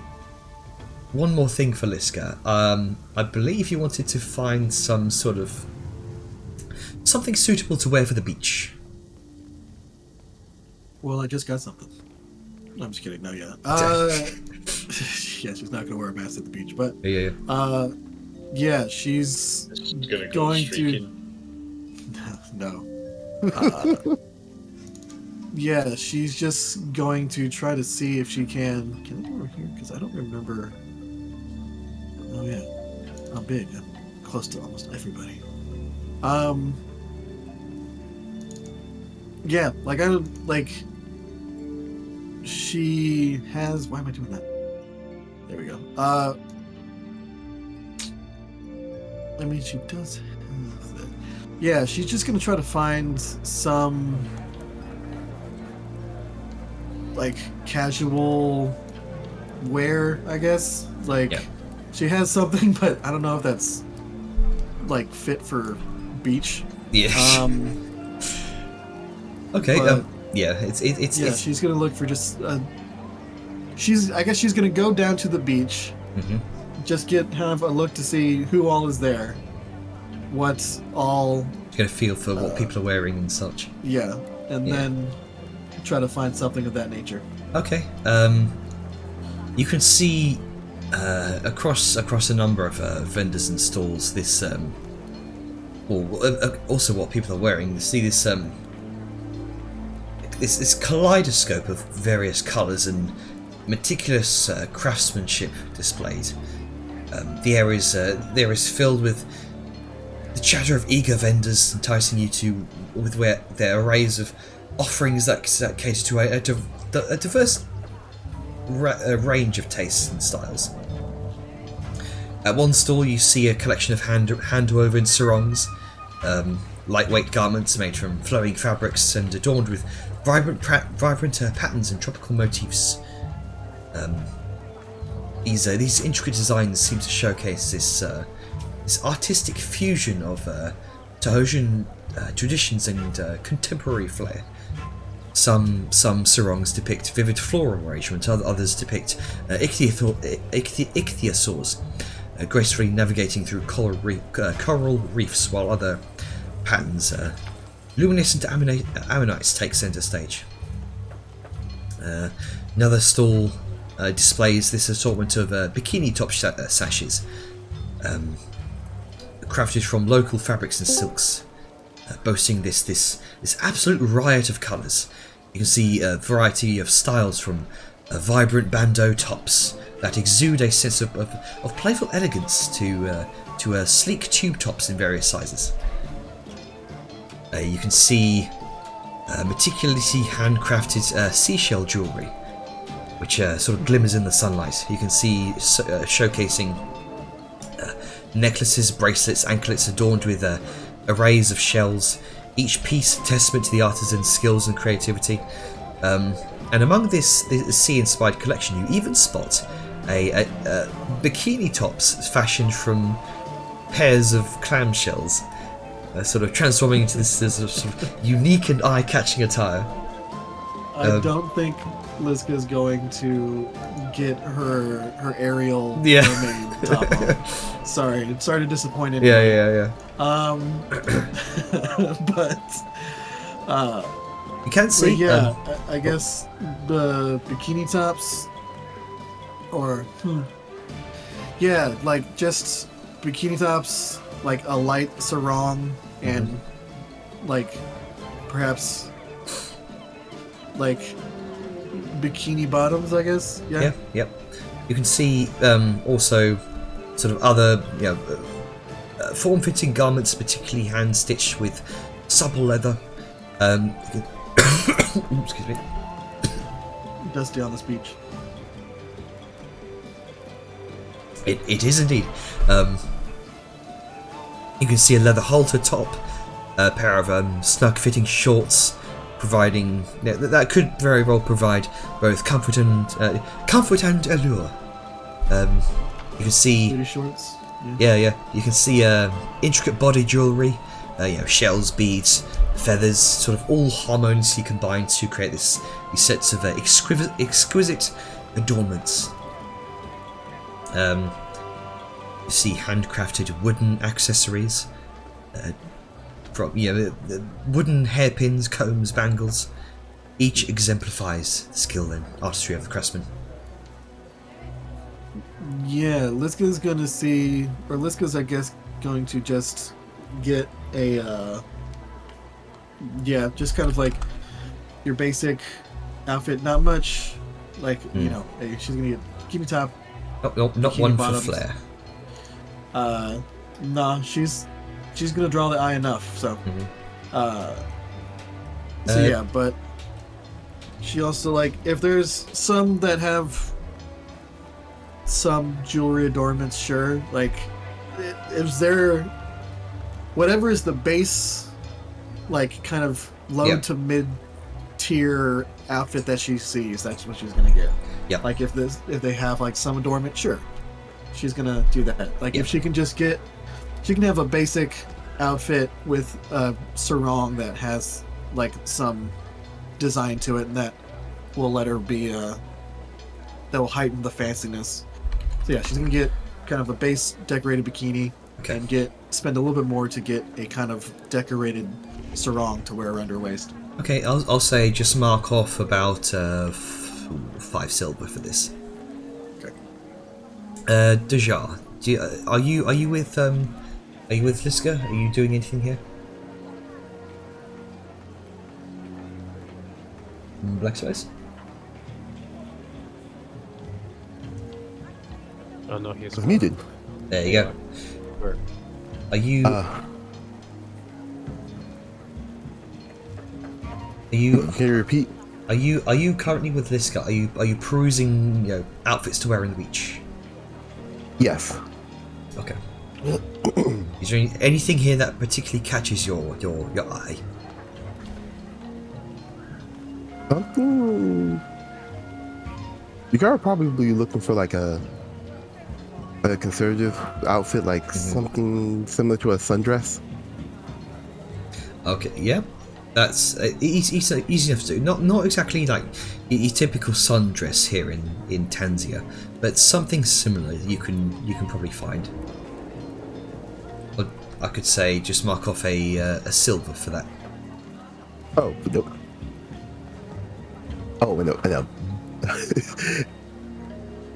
Sharon doesn't wear hats too often, so she's gonna try to find a hat. Oh, like a sun hat or something. Yes. Okay. You can find various sun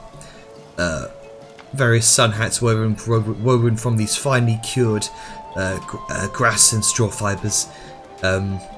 Very sort of handcrafted things these are. I'll say for that one, just mark off 5 copper.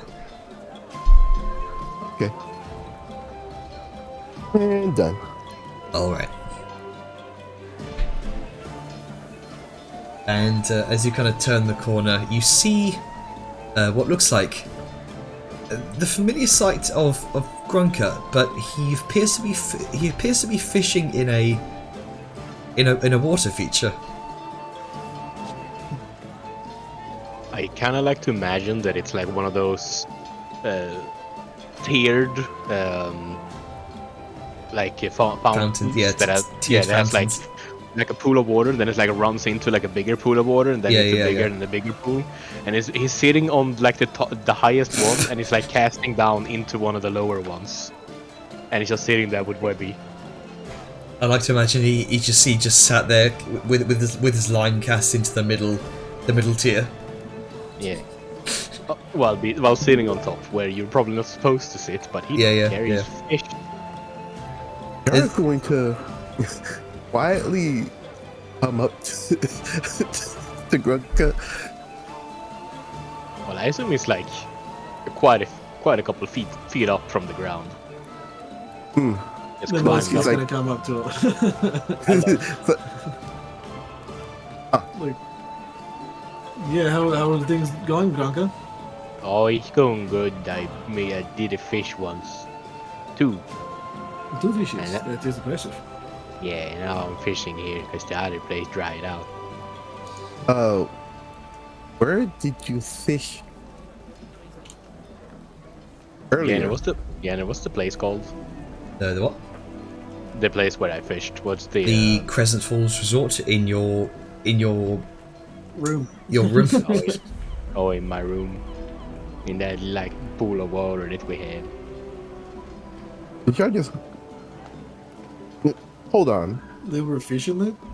Yeah, 2 of them. Oh, And with that, the line suddenly pulls taut.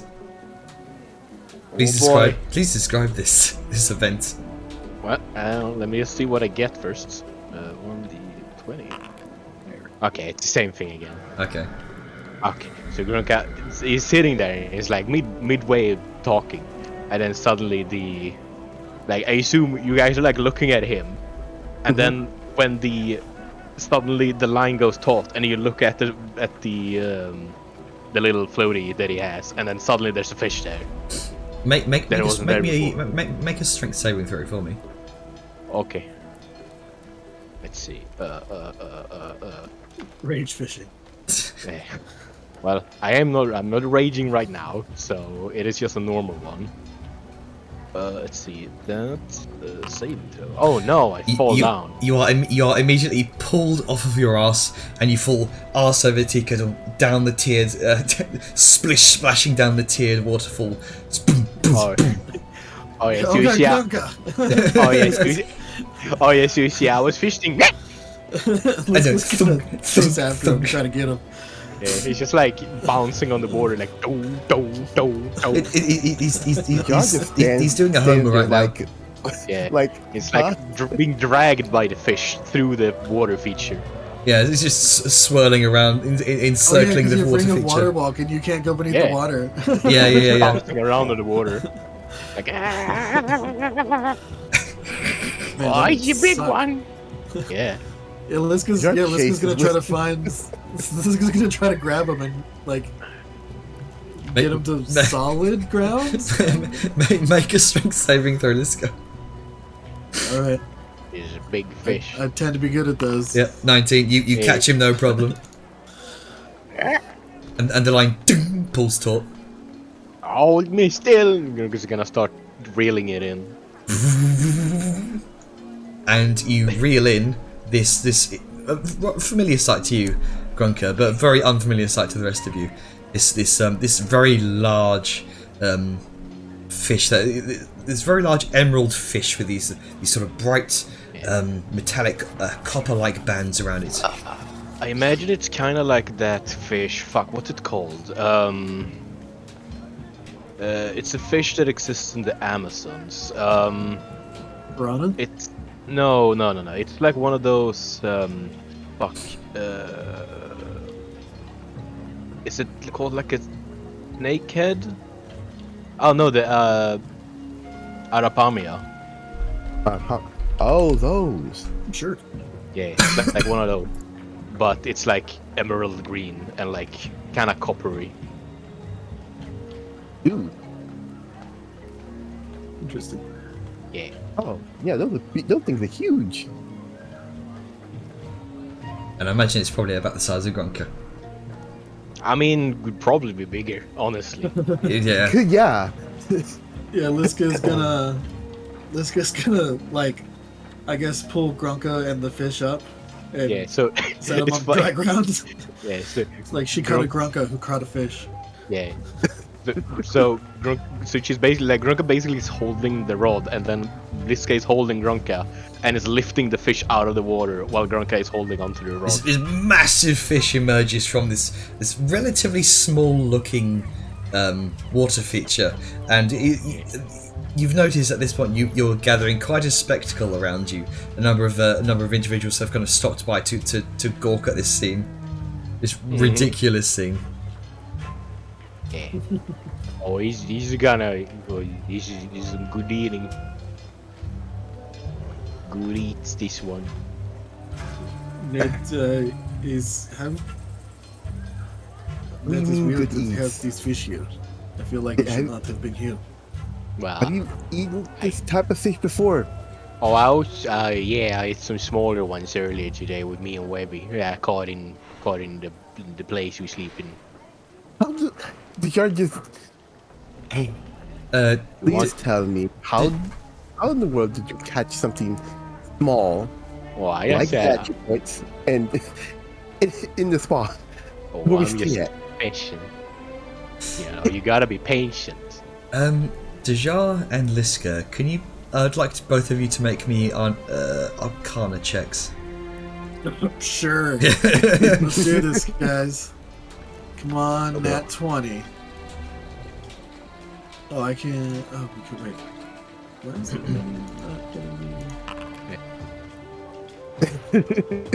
Damn, it would be so funny if none of you understood what this was. 14. Okay, not bad. Oh, well, Oh, wait. but Why? just one. So Oh, so did you there's. double click? I have no idea because again, I tried to do it from the sheet, didn't happen, and then multiple skills. So I'll just go with the one. Okay. Okay. So Yeah. the jar understands what this is, and Liska have no idea. Dejar, there is clearly something going on with either the locations he's fishing at or the hook. And as you kind of with your keen sense of Arcana, you do notice on the fishing lure, there's this faint residual sparkle, the telltale sign of magic. And you connect that with that residual sparkle of the fish that he's just caught. Liska, for some reason they had an enormous fish in this fountain. This would- Yeah, it's a very it's a very extravagant lure. It's very like colorful and has a lot of like feather-like bits and bobs on it. bells and whistles, yeah. Yeah, it's a very like advanced looking lure. That's like just looks more like I don't know, like a small exotic bird that got hit by a bat. Oh, for some reason I was thinking like a flying bat. I was just like, what? Oh. How does what does that mean? Oh no, like a wooden bat. Yeah. Yeah, it It's all took me a fucked second. up. The jar just stares at the fish, at the lure, then back to Grunka. You want a meat? You want a fish? You want to The jar have just meat? doesn't say just doesn't say anything for a minute. Grunka, It's just like, no, there's no fish left. Look. Yeah. Hey, you guys want to go and cook this? I think it should be a good Sure, meal. but for that, where'd you get that fishing rod? Oh, I bought it. Where I bought though? it over. Where did I buy it? It was Lost Town, right? I can't remember. It may have been in Dune Hollow. Was it? But you remember? Maybe when we teleported back. Yeah. It's not, It might have been, that's not yeah, fun. actually. When we teleported back to Dune Hollow, I bought it there and then brought it back. That makes sense. Yeah, it's somewhere around there. Yeah, I bought it over there. It seemed nice, and it works. Yeah, okay. You know, sometimes I get fish and sometimes I don't. He gives a nod. Okay. Yeah. You guys wanna go to cook this thing? Is Sure. Angus not cooking something for tonight? I don't know. I mean, Last isn't time, he? No, wait. There was yesterday he was cooking the big feast, right? I have no idea. I don't know what it is. That's actually this morning. Oh, it's this morning. Yeah.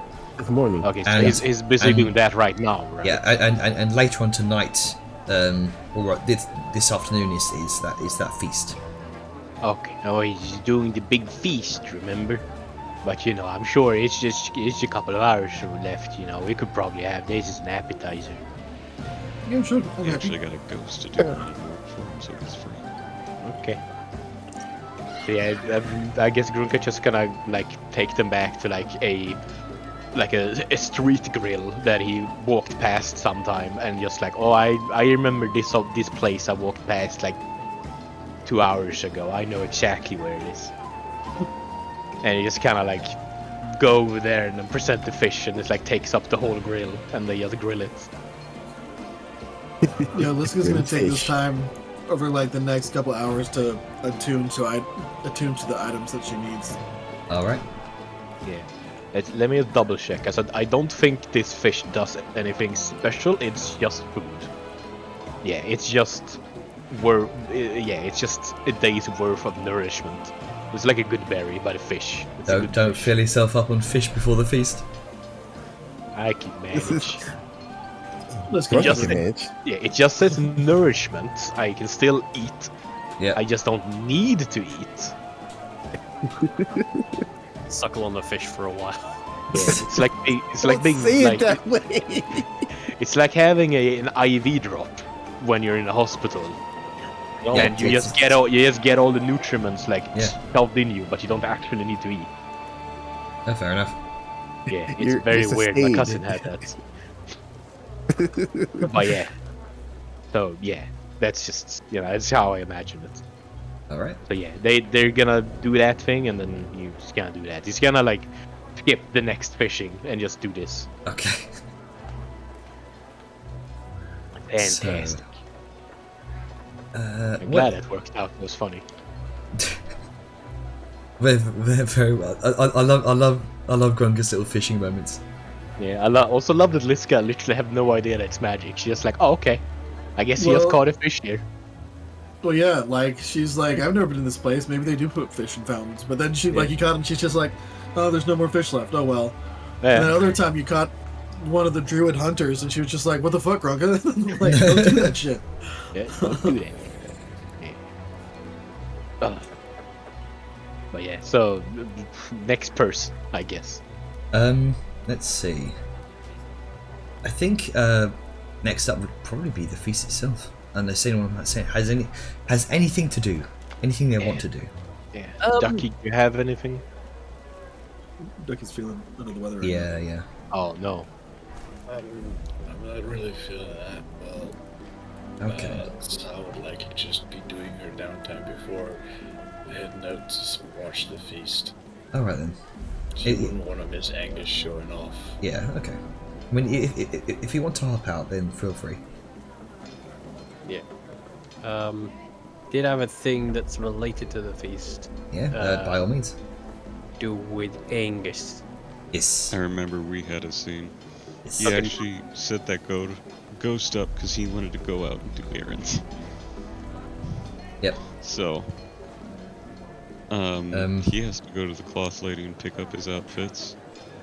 Would we bump into each other at any point? I would imagine so. Where would Velen be at? Well, after gathering the various things with Radmond, I suspect he'd probably make his way to where I presume the gathering is occurring. Has Angus Alright. mentioned it's cooking yet? Forget. What's that? Has Angus mentioned where he'd be cooking yet? Well, yeah, it would be in the resort's kitchen. Gotcha. Also, you're a bit quiet. I don't know if your mic is tilted weird or something. I don't know. It might be tilted. It might be because I'm laying down. Ah, I think Well. you kind of set the feast on to like, I don't know what's correct term for it, like autocraft. You sent that on to autocraft while you were out in the streets doing your errands and such, I imagine. Yep, that's why I got the cooking for a huge family specialist lady to come help. Yep. So you're both out in the streets of Itzel right now, and I'd probably imagine you two would. Actually, here we go. I'll set up the scene. So, go ahead.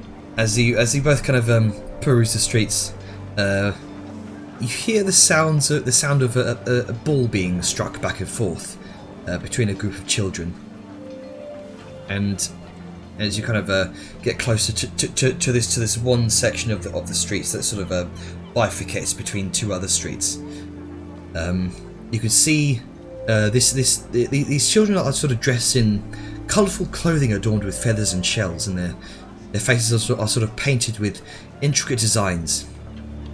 And the ball they're using seems to be made of solid rubber, and is about the size of a human head. They're playing using their hips, their thighs, their forearms to strike the ball, aiming to get it through what looks like this small stone hoop mounted on a wall at either end of a court here that's been carved into the stone, decorated with intricate mosaics. They're sort of laughing and shouting as they play, and you see that they're sort of they're taking the game very seriously, and almost as if they have almost as if sort of preparing for a future match. It seems to be a popular pastime here in the town, and there's captivating energy and excitement about it from the players. And as you kind of continue on the path, the both of you cross paths here in the midst of the crowd. You can see Varesh. Sorry. Oh wait, no, this is after Varesh and Okay. fucking is. Yeah. So never mind. You're by yourself doing your thing. Did he already come back with Varesh and By now, enough time has passed, I'd like to think, because they Yeah, basically spent the entire main bulk of the day. Yeah, pretty much. Morning was the decryptifying. Was it morning? Basically, yeah, it would be later on in the day. Point is. Yeah. It's early afternoon right now.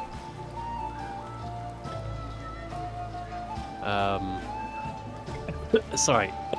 Damn it. I got the coffees. me too? Okay.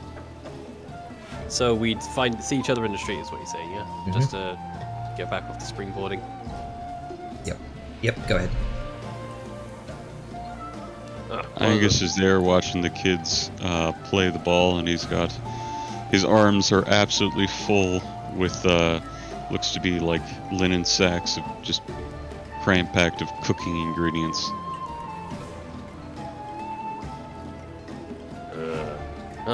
He sort of just like peers at the walking assemblage of sacks. And then just sees little tufts of mustache poking out the side of it. Yeah, if you couldn't tell it was him due to the the stature, the unique braided mustache out the sides. Yeah, it's like a flat dude brand. It's horizontal. Mm-hmm. That you, Angus? Hello. You good there? You need a hand? I would not say no. And he will take a couple of the sacks off of him. Thank you. What's the Hello. Oh, variety of things for cooking. I went off and I grabbed some things so it'd be all set come for the feast. Let's see, what do I got in here? What do I got? Let's see. Oh, there you go. Some oregano. I got some cayenne peppers there. That's some chocolate. That's for me for later. I have hadrosaurus meats and served dog's meat. I don't know how to pronounce it. Stegosaurus, stage, potatoes. Can't have too many potatoes. Oh, here, have some honeycomb. And like a hand comes reaching up towards you from around one of the sacks with like fresh dripping honey. Keeps the energy up. It's good to go.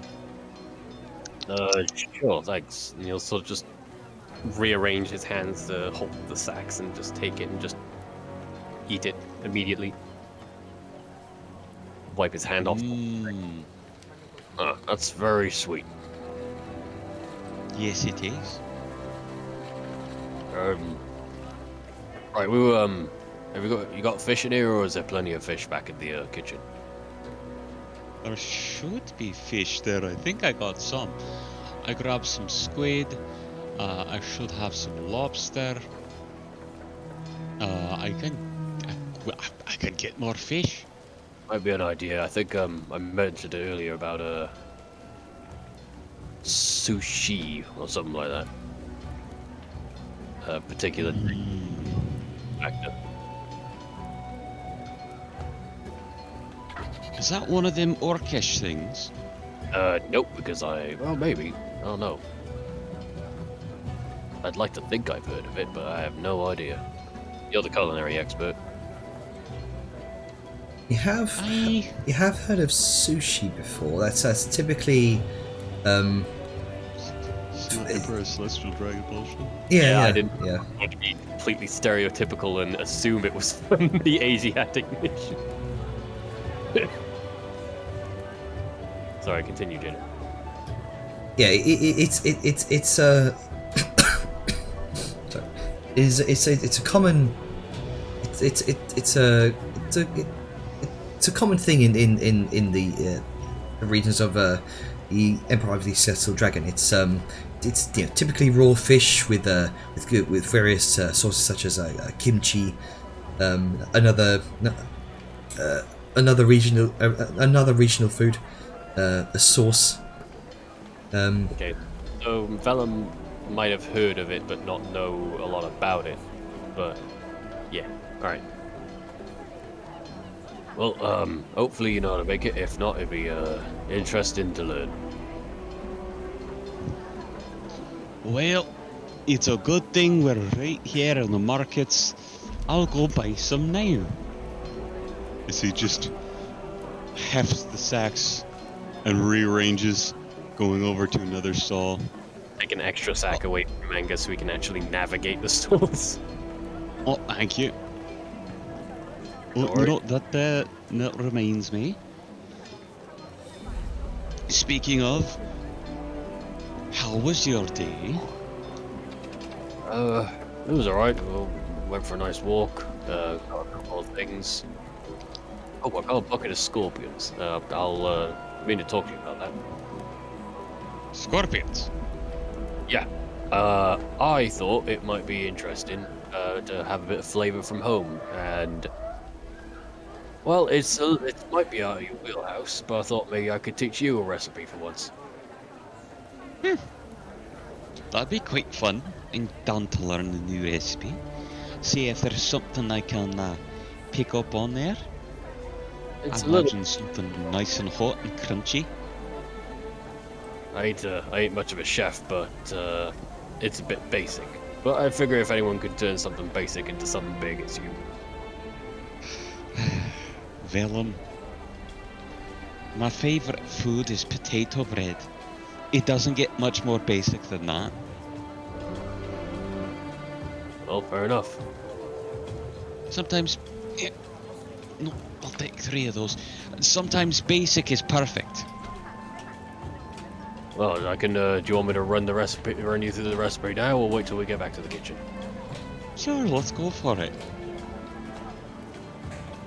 And as they sort of, Angus is likely just getting another sack of fish. Yeah. Yes, he's got a couple of fish there. My favourite part is when they're still wiggling around. That's how you know they're fish. You smell the scent of the raw fish, the raw catches of the day. You can see the other types of fish among the stalls here. These strange sort of jet black, quadruple finned, almost primordial looking fish as well. These are described to you as creatures called coelacanths. Jada, question. Yes. How fresh was my bucket of scorpions? Were Um, they fresh of the wiggling variety, or are they just freshly dead? Most they didn't seem to be moving, so probably freshly dead. Well, I didn't grab any of the wiggling scorpions, so they may not be the same sort of active quality that them fish do be, but I didn't prefer 'em much that fresh anyway. For them city folk. Well, if it's that one fish style you want, that you want it alive as long as can be, you know, if it's dead for a bit and then you cook it, it's fine. But if you're eating it not cooked and just raw as the salt of the sea itself, then you want something that's not dead and gooey and stinky, you know? But those little critters, if they're dead, you know, that's fine. I'm gonna likely fry them up one way or another. They can be dead for a bit. It's okay. Well, it's all multi-stage thing. It's like they got all them shell on it, the scorpions. So you gotta boil them out first. And well, let's just say there was an old phrase that if you stick a rock in it, the rock will go soft before you take the scorpions out. So you boil the shit out of them, and then the shells come off easy, and then you go grilling them.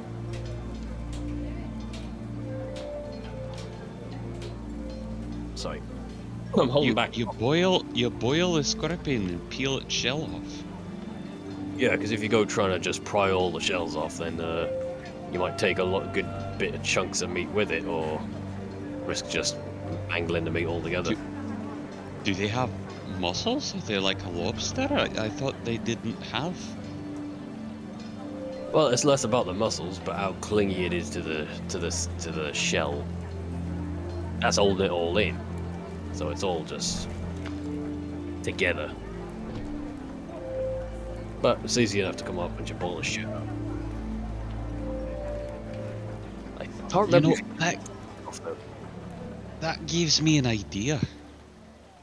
Rather than just boiling the shell, because boiling's not a problem, but it does take away a lot of the flavour. I think I've got a way to make it even better. What if you boil it in sand? You see, if you do it like that, it wouldn't leach out any of the flavour into the water and make it, you know, the scorpions themselves taste more blandish, you know, because everything's seeped out. If you do it that way, it just cooks up the shells on the outside, leaves everything inside nice and juicy. Pull the shells right off. We can give that a go. I mean, the folk back home solved that problem by putting a lot of the spices in the water, so then the flavour kind of just gets boiled into it while it's going. Angus, make me a dexterity saving throw, please. Oh god, the fish are fighting. Okay.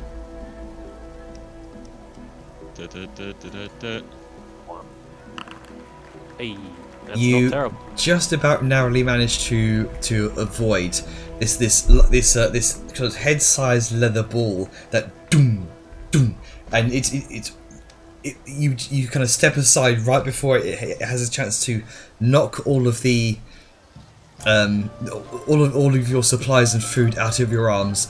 As you see, you can see off to the side, this is a group of young men playing that ball game, and they're sort of seem to be playing it more competitively and aggressively. You notice there's one familiar figure sort of bouncing off one of the side walls with unparalleled agility, sort of having just bounced the ball off of her hip, then her elbow, kind of attempting to shoot it straight through the hoop high up on the wall, and has then just missed it completely. Wait, watch out. Wait, I know you. You see Talali has just narrowly failed scoring the final point for her team. And a referee holding a conch shell blows out a tone, finishing the game. Oh, now that's a rough loss. And she like sighs, like walks over, gives a few like nods, handshakes, all that fun stuff to her team. Says some things in the local dialect, and then comes over to Angus and Vellum's like, sorry about that. Trying to score from all the way across the court can be a tough business. You can see a few throughout all of this. She's being followed by a number of affectionate stray dogs, sort of wagging their tails happily, taking just every opportunity they can to try and hop up and just slather her face in licks. Oh yeah, I get down no. It's like she did. Well, and she like reaches into a pocket and like tosses a few away, like small treats off to the side. It's like, sorry about that. They like to follow me. Oh, speaking away, Are you having? I'm sorry. Did the ball hit you? Did the ball hit you, Angus? You're doing all right. I've just been enjoying some of that dust of deliciousness, you know, and it makes my mouth all tingly and numb, and it's hard to talk sometimes. But speaking of giving away food, as he looks to the dogs that she threw the treats to, back to her, I got you a gift. Oh. But, He's gonna hand her you didn't have 5 to. pieces of chocolate. Oh, gosh, why are you doing this? Well, you gave lots to us, and I think we ate a little bit more than you anticipated, so I wanted to give that back. He like takes it and she kind of like holds it in her hands and then looks. It's like, you are too kind, Angus. I appreciate it. I appreciate this. What brings you out? Oh, hold on. And she like motions to the players. Are they like lining up for? Sorry, I guess I should ask DM. Was this like a scrimmage match? Because it obviously wasn't like an official game. No. If you're having it out here, like it's definitely sort of not practice. A practice for the semi-finals of the Itzel Ulamilitsli ball game. Yeah, she's gonna like hop over real quick because she's a fucking monk and she's too fast. And she's just going to like do a quick. She's gonna run up to the guys, like have a few quick words, like congratulate the winners, and then like make a motion. Essentially, if y'all knew understand, she say like, if you want to, we can have another tomorrow. But then she came up and was like, okay. So how y'all been? What y'all's day been like? Productive. We were just prepping for. We got a big dinner going on. Would you like to come join? It would be quite nice to have you. In fact, I think I know a couple people that would be very interested in meeting you. Yeah, it's a big beachside feast. That's a little peculiar, but sure. Who are the people? Well, one of them is a lady called Teresh. She's quite nice. We do a little bit of a traveling show, the Hammer Strike, eh? I'm aware, yeah. We like to be a bit of a scrap, and she helps pay us and set that up. And then there's the owner of the resort itself. I can never pronounce her name. It's got T's and this stuff in it. It's Willem, can you say it? Do you know the name, Willem? Out of character. I'm not good. Right, I'm not forgetting that. It's Madame Zanzil. Okay. There you go. Yeah, Madame Zanzil. Oh, C's, not T's. Yeah, Freeton's hard. It is, but I think the dialect kind of muddies things.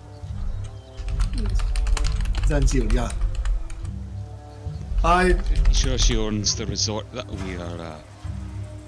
Oh yeah. Opinion. Ms. Rasman actually, well, I don't know if she did manage to secure them, but I was there, I wouldn't put it past her. The fire nymphs, I think they were called.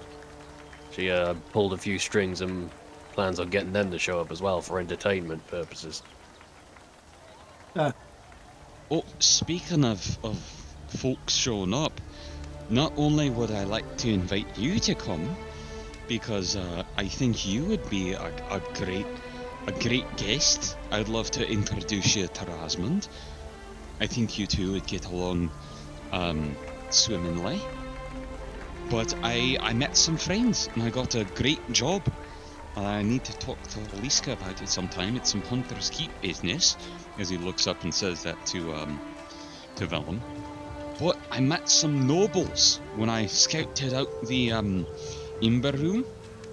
I met some lads and they're having some problems, but to get on the good side, I invited some of my kin to the feast as well. And I think, you know, the more the merrier. You've been helping us travel. I think you deserve a nice feast too. Now's my chance to show off to you. she's gonna kind of give, just like, she's obviously, she's like, obviously visibly hesitant. She's like, I don't really think I'm the kind of person to hang around with the nobles. Like, there's not necessarily a fan of being all up in that high, fancy sort of get up. We're just gonna be having fun eating at the beach. Yep. with nobles. Well, aye, but one of them's really good at giving you money and I don't need money. helping you find fights. I don't need to fight. Well, let's put it this way. You don't need to worry about being fancy at this feast, because there's the likes of me and, well, you remember Grunker. Yep. Oh, Aye, well, no tell you, pressure on that one. let me say it a bit differently. Even if you don't want to stay and visit and talk to the lake, there is a plate for you if you want to take it and go find your own spot. You don't have to stay, you don't have to come, but if you do, I'll have all sorts of food for you. I appreciate you guiding me and sharing your chocolates and the like. So, my hearth is open to you. Sure, I'll come. When it gonna be? Later tonight, a little bit more work to do. It's round, a bit past higher noon. So, about 3-4 hours. It's gonna be an early sort of dinner. More of a late lunch, early dinner. Plenty of time to enjoy the scenery, enjoy the company, and enjoy the food. And leave before it gets too dark if you need. Very sure. I'll try to see if I can find my way. Yeah, follow your nose. Or Well, the sound of a little rocky lad. Well, I know where the beach is. I know where the beach is. I know you know where the beach is, but the beach is pretty big. If you're gonna have nobles, you're gonna have a lot of fanfare. It'll be easy to find you. Right. Well... Oh, are you planning on hunkering down here, or will you be travelling with us a bit more? Well, don't you need to, like, you want me to guide you? Do you not want me to guide you anymore? I do want you to guide, but I don't know if you want to say, no, I'll stop here. No, I'd like to. I prefer to. We prefer to travel, not really the kind to stay in one place. I mean, that's fair. after this, we were thinking about heading over to one of the big place where some trouble and some things going on. We solved some magical riddle puzzle things, some kind of important stuff. Perhaps you can help us find a better path. I can't remember the details right now. I'm busy thinking about dinner, but I'm sure one of the folks could. Willem, do you remember about the Tomb Dragon Rider lad with the crazy magic that's going on? I remember bits and pieces, but we can always talk about that closer to the time. A bit fresher in our mind, a bit clearer on the details. Point is, we have been given a type of job from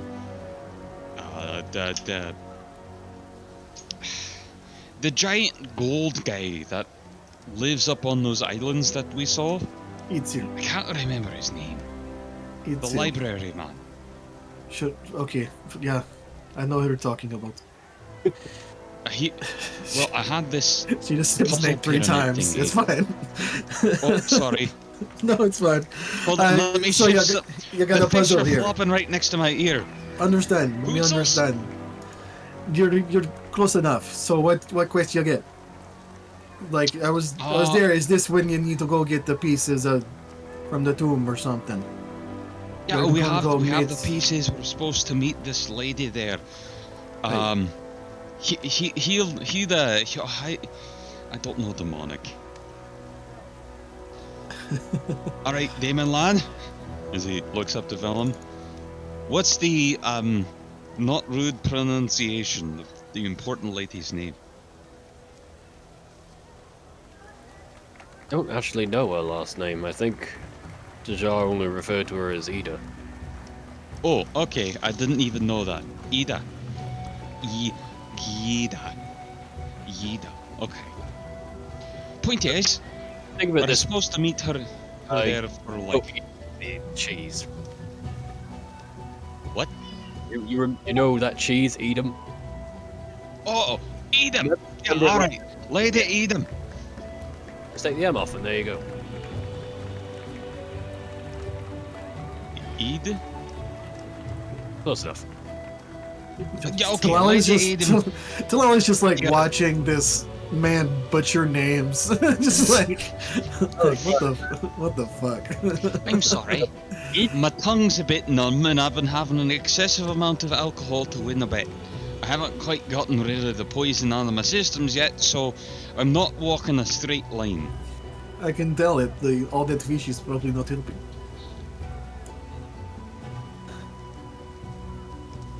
Another reason to maybe leave the details for later.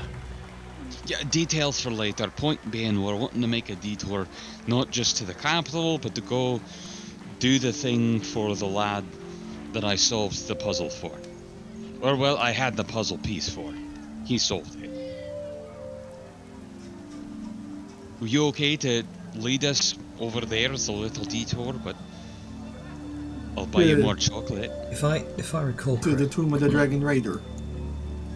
Yeah. if I recall correctly, Dajar mentions to you all that Ida's willing to teleport you all there. Oh yeah, but when we get there, it's gonna be like terrain. Yeah. Yeah, that is correct. No, I'm not. I do not recall that. Last I know, I don't even know who Ida is. Last Angus was aware of was that we need to go there and meet her because she was already there and set up at camp. No, she was at Itzel, and we had to meet her here, and then she would teleport us to the tomb. Yoshi's Yeah. here. The notion of her teleporting us there was brought up, but it hasn't been confirmed yet. Oh no, it was I recall confirmed. that she was already there, and we No, had no, to meet no. her there. No.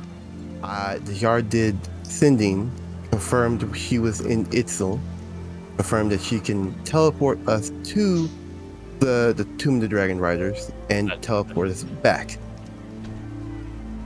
Was that shared with everyone and I just missed it? Yep. Yeah, it was.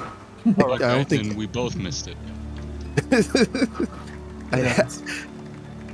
I was going off the conversation that Angus was there for with the big The librarian big guy. cheese. No, I think, Itzel, I think that you said, were yeah. you were all there when Dajar divulged this. Yeah. it was on the tower after being. Yeah, regardless of teleportation, though, we will need like a guide at some point. And if she wants to come to see this tomb business, then more power to her.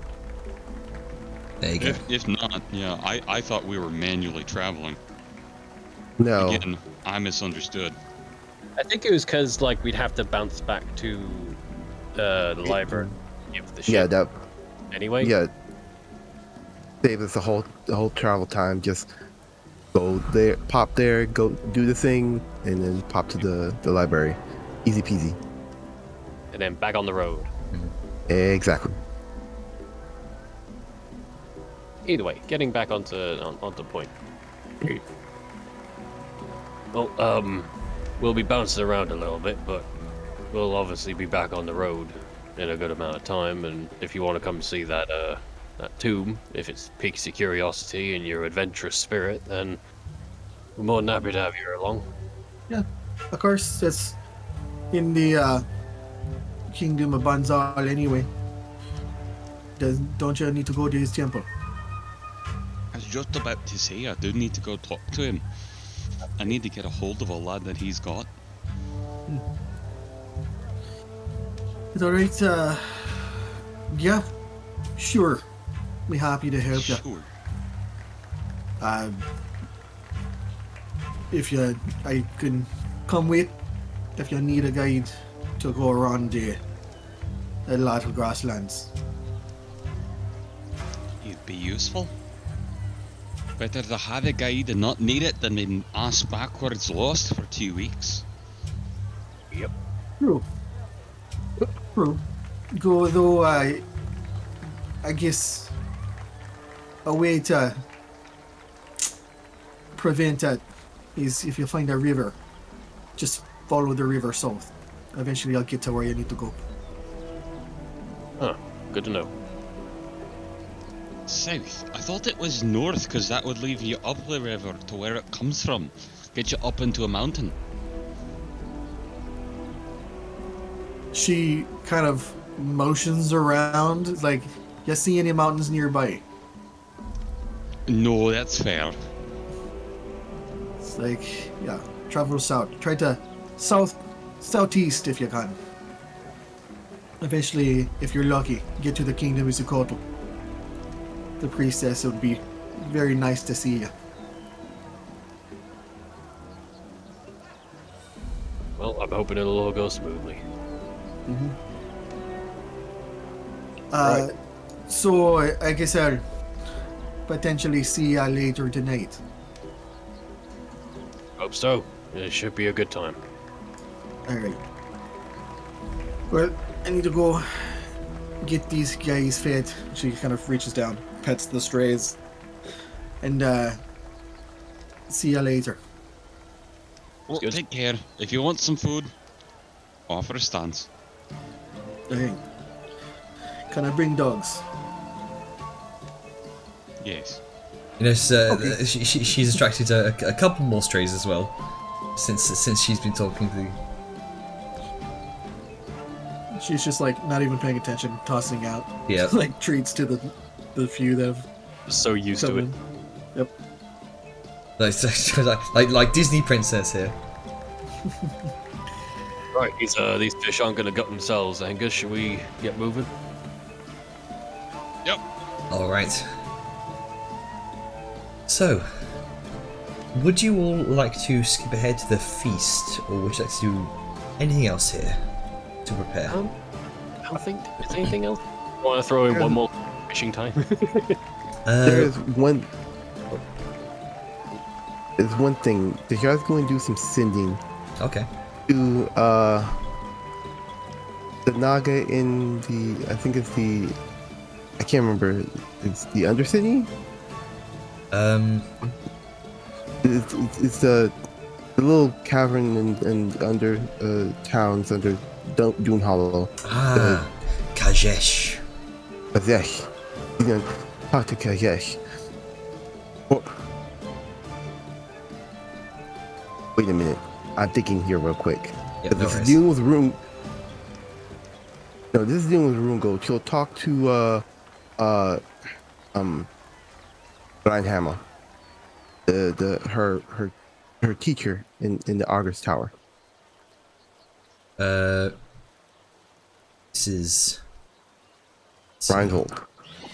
Reinhold Hammerstone. Yep. Okay. So what would you like to ask Reinhold Hammerstone?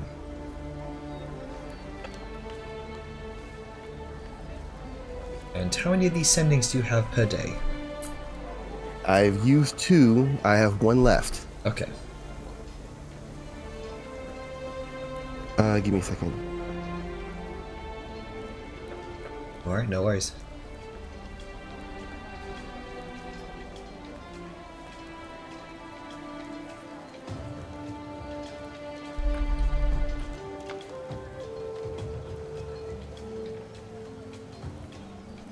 I'm just looking at that mantle of spell resistance. It's a good item. Yeah. It's powerful. Mm-hmm. I mean, it's attunement. Advantage on saving throws against spells while you wear this cloak. It's so simple, but it's like one sentence, but holy shit! It's all the sentence that you need. Mm-hmm. You resist magic. There we go. Sometimes the simplest thing is what you need. Like Liska. Yeah, you can go all complex and crazy and everything, but it's just like magic no hurt. Okay, well, there you go.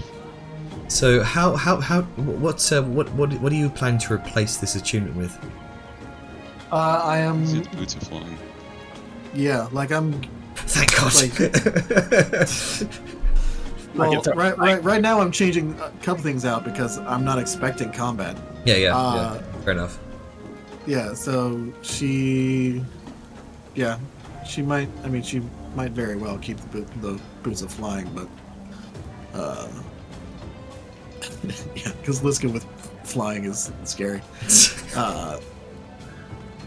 Anyway, so yeah, right now she's attuned to the mask, the mantle, and her amulet protection. All right. Okay, I got it. All right. I think I will read her against spell. And what do you say to Reinhold Hammerstone? Reinhold, I require rune gold for an item to be completed for a merchant. How would I require it since trade is limited in Tanzia right now?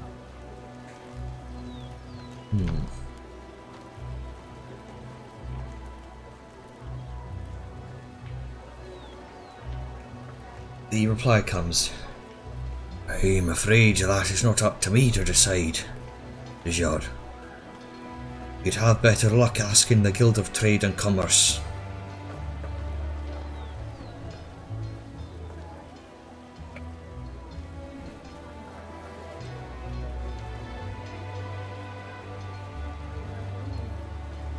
Oh,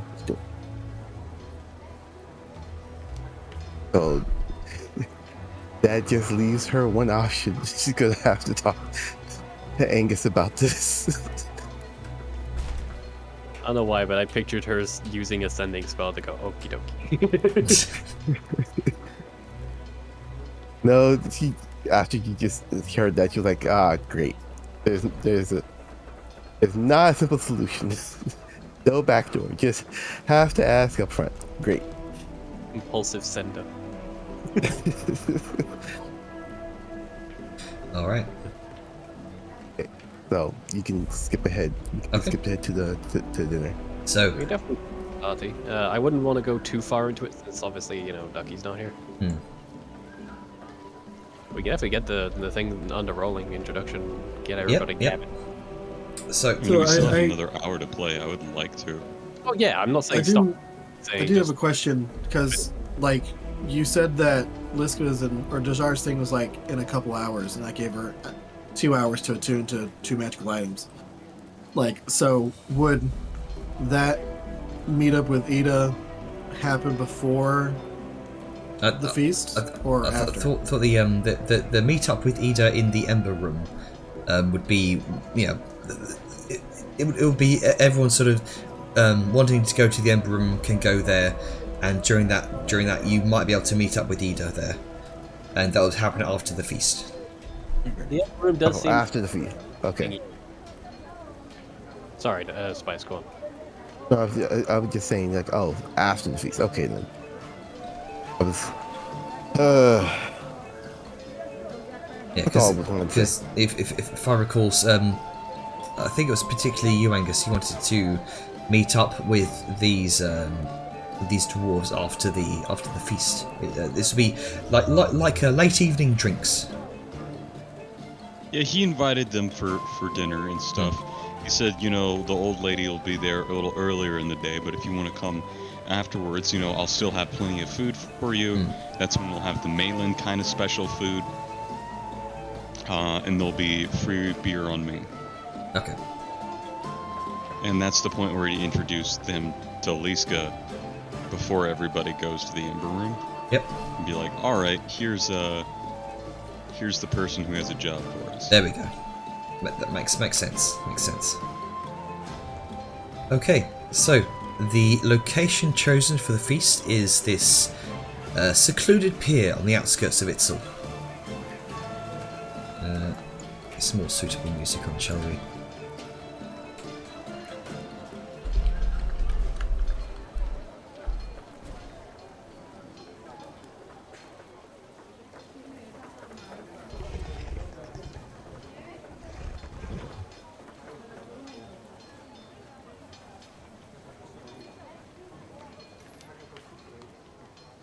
Let's get some beach ambience.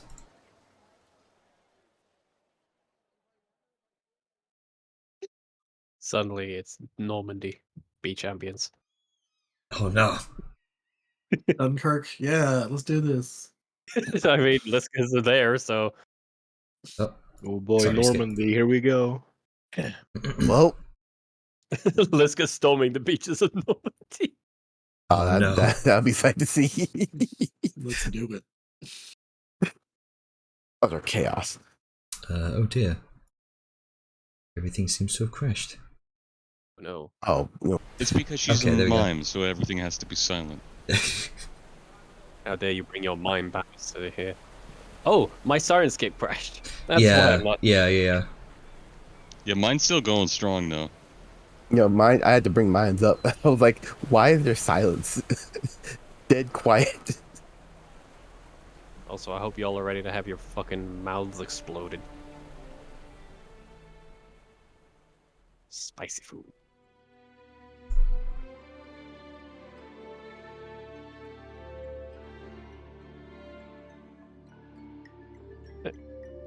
What the fuck, Grace? That's why you do this. Can't.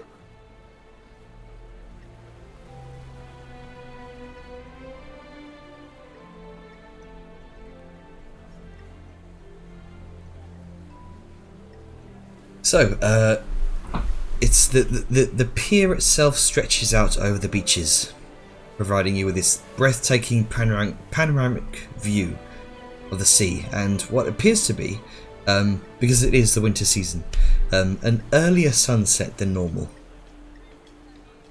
and easy access to the beaches themselves.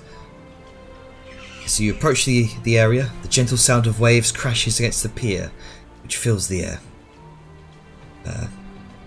adding to this serene atmosphere. And it appears as though this area has recently been sectioned off from the rest of the town as for this private feast.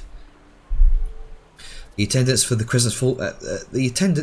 Crescent Falls Resort can be seen rushing around, carrying tables and chairs and arranging decorations that have been provided by Goresh and your little outing, Vellum. Their sort of loose-fitting, lightweight clothing is this sort of traditional formal garb of the Toshan dynasty.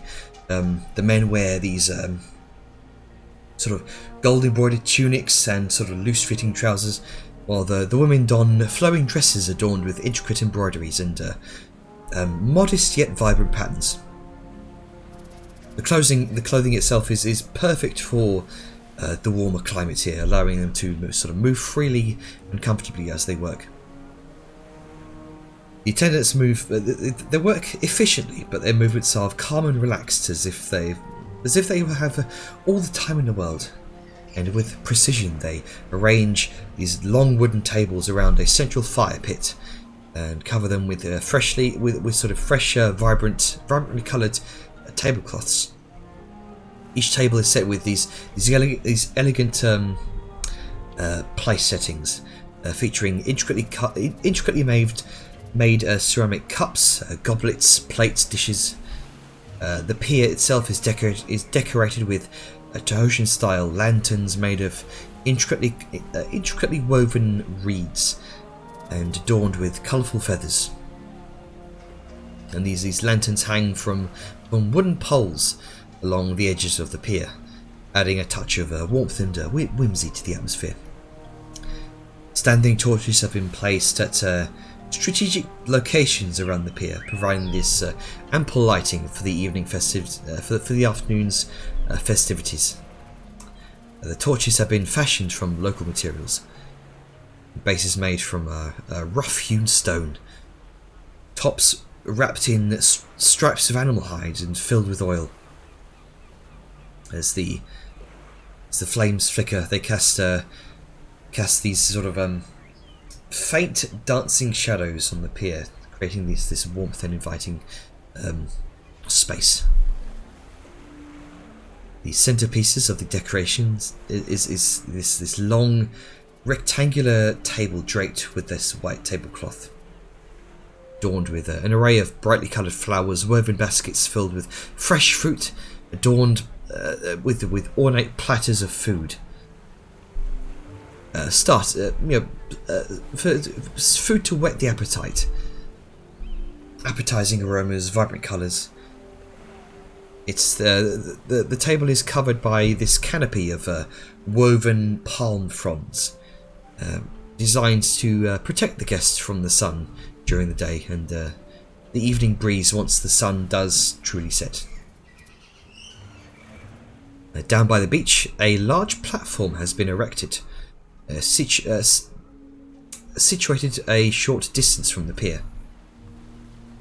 You notice a large maroon tent has been erected nearby.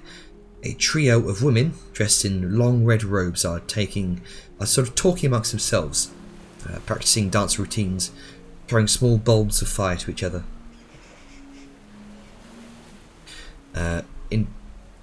In preparation for this performance, there's several attendants from the nearby Crescent Falls Resort working on the platform, installing additional torches, making final adjustments to the stage equipment. The attendants take great care, ensuring that the platform is both sturdy and safe. A large bronze brazier is also being hefted onto the centre of the platform, with the help of what looks like a large hadrosaur and a small pulley system. So you have a moment before the feast begins, so talk amongst yourselves. Do your own thing here.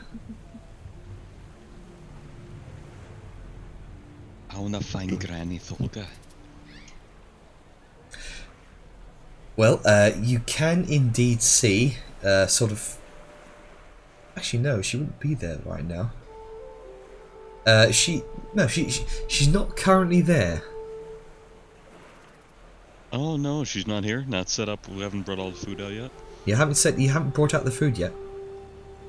Oh, dude, I need to go get the food and start bringing the food out, because I need to add my own little touch to things. Good job, chef. All right. Jeff lost track of time. So you can probably make your way back to the resort, and we'll come back to that later. Okay. Anna, you Yes. got my my message? Okay. Just go ahead and make me an alchemist tools check. Okay, though.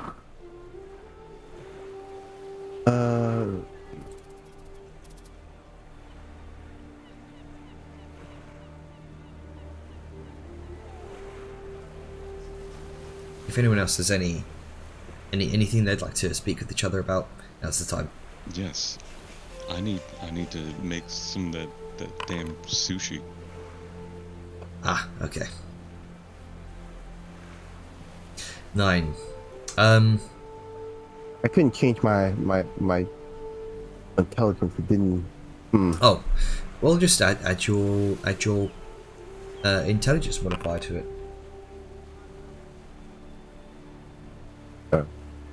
It's 3. Okay, so 12. Okay, so for Dejar, it's like it's probably not going to be very spicy. I'll be honest. It's not the best. It's not the best potion made from sunstroke peppers.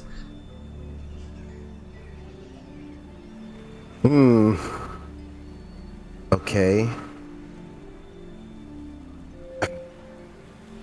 She's just going to set that aside, and then she's going to make the honeydew. Okay. So here we go. The honey. How much time does that take? An hour. An hour. Okay, you don't have an hour. Damn, I was trying to do it before. That's why I typed the thing. You had opportunity to mention it. Mm-hmm. Yeah, that was my fault. It happens. There we go. Let me drag everyone out. As you're all kind of waiting around the table, kind of twiddling your thumbs, as I've heard no one else say what they want to do. This deep rumbling bellow resounds through the air, drawing the attention to the approach of what looks like this large hadrosaur. And perched on its back is a lavishly decorated palanquin, complete with intricate carvings and velvety curtains, embroidered with shimmering gold thread. The dinosaur's striking royal blue scales are adorned with gilded patterns, and a unique backward sweeping horn-like crest crowns the back of its head. Its colourful harness is this dazzling display of vibrant beads and feathers. And moving alongside the palanquin, 2 attendants dressed in traditional Khajiitan attire keep this majestic creature steady as it nears the pier. And with a graceful halt, the attendants draw open the curtains of the palanquin, unveiling the magnificent Madame Zanzil.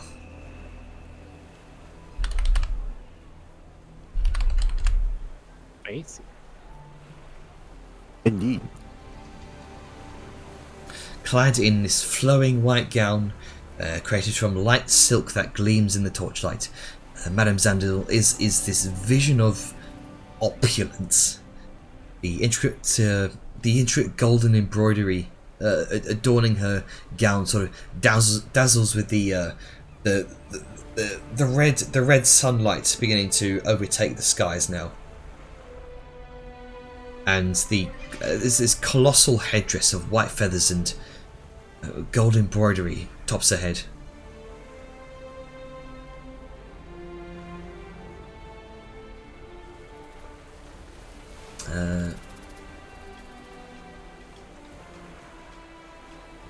You might need to manually input it.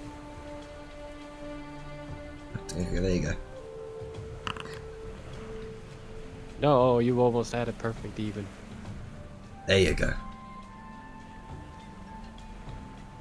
As Madame Zanzil descends from her palanquin, the dinosaur emits this thunderous trumpet announcing her arrival. The attendants hasten to arrange a comfortable seating area for her, placing plush cushions on an ornate chair at the head of the long table. The hadrosaur stays close by, a curious observer, idly sort of munching on a trough of large greens, and as the preparations continue.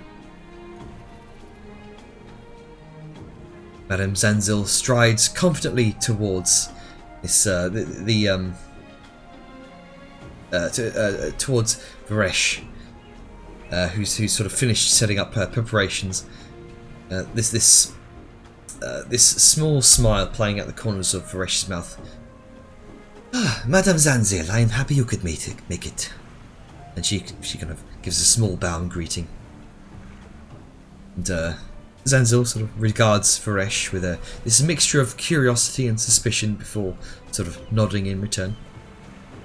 Congratulations on your team's victory, Varesh. Her tone is cool and measured. Thank you, madam. It was quite a challenge, but my team was up to the task. You have to admit it was quite entertaining too. Zanzil kind of shifts a gaze to to the rest of you. Well, you certainly managed to find a unique group of individuals. The Hammer Strike you said you were? She asks, her tone still guarded as she looks to all of you. That would be correct, miss. The A little sort of bow in response. She kind of regards Varesh as well. You've certainly managed to find a unique group of individuals. How long have you worked for Varesh? Kind of says, studying you all with interest. Out of character, I straight up fucking forgot. it's like about almost a year, not yet a year. Oh, because she hired us back in Porkney. Yeah, but not Liska. We weren't the Hammer Strike. No, that's not the Hammer Strike. Officially became Hammer Strike when we in Dune Hollow at some point when we A bit less than a year. Yeah, so that's quite accurate. Liska still has the sword, so less than a year. After the underground business, right? Yeah. Yes, I believe it was. Yes. Yeah, I think that does sound about right. Sorry. I believe it's somewhat over a year now. Under a year, but it's fine. Pray tell, what got you into the arena fighting business?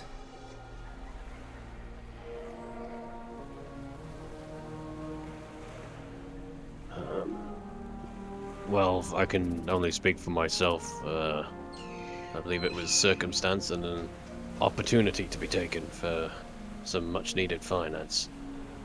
And then he'll sort of look to everyone else, but more in particularly Liska. He looked to Angus, but Angus is in the kitchen right now. But looks more poignantly towards Liska, who joined later. Let everyone have their piece. Well, she's like, Liska was doing her own thing. Like, she looks over and sees Val and looks like, what's the question? What got you into the fighting business that we do? Oh, it was fun and good way to test your skills against powerful, dangerous creatures. Interesting. And how confident do you feel in your skills? Enough to pass the challenges that lie before you in the Ring of Claws? I mean, if I wasn't, I wouldn't be here. And what do you all do when you're not fighting in the arenas at Varesh's behest?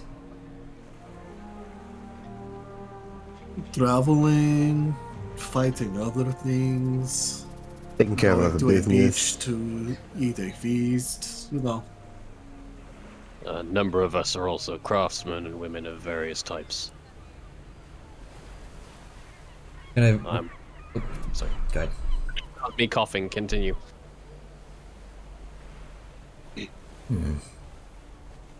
so that Zanzil sort of looks towards Varesh, but kind of definitely keeps you within her vision, occasionally looking to all of you. You know, Varesh, I remember you being quite demanding of your previous teams. And then she looks back to all of you. How have you found working for her?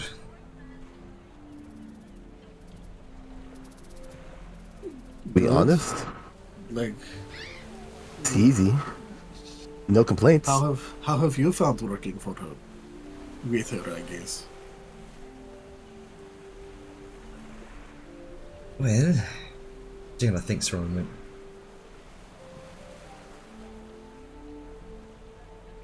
She's had her ups and downs, and as I'm sure all of us have.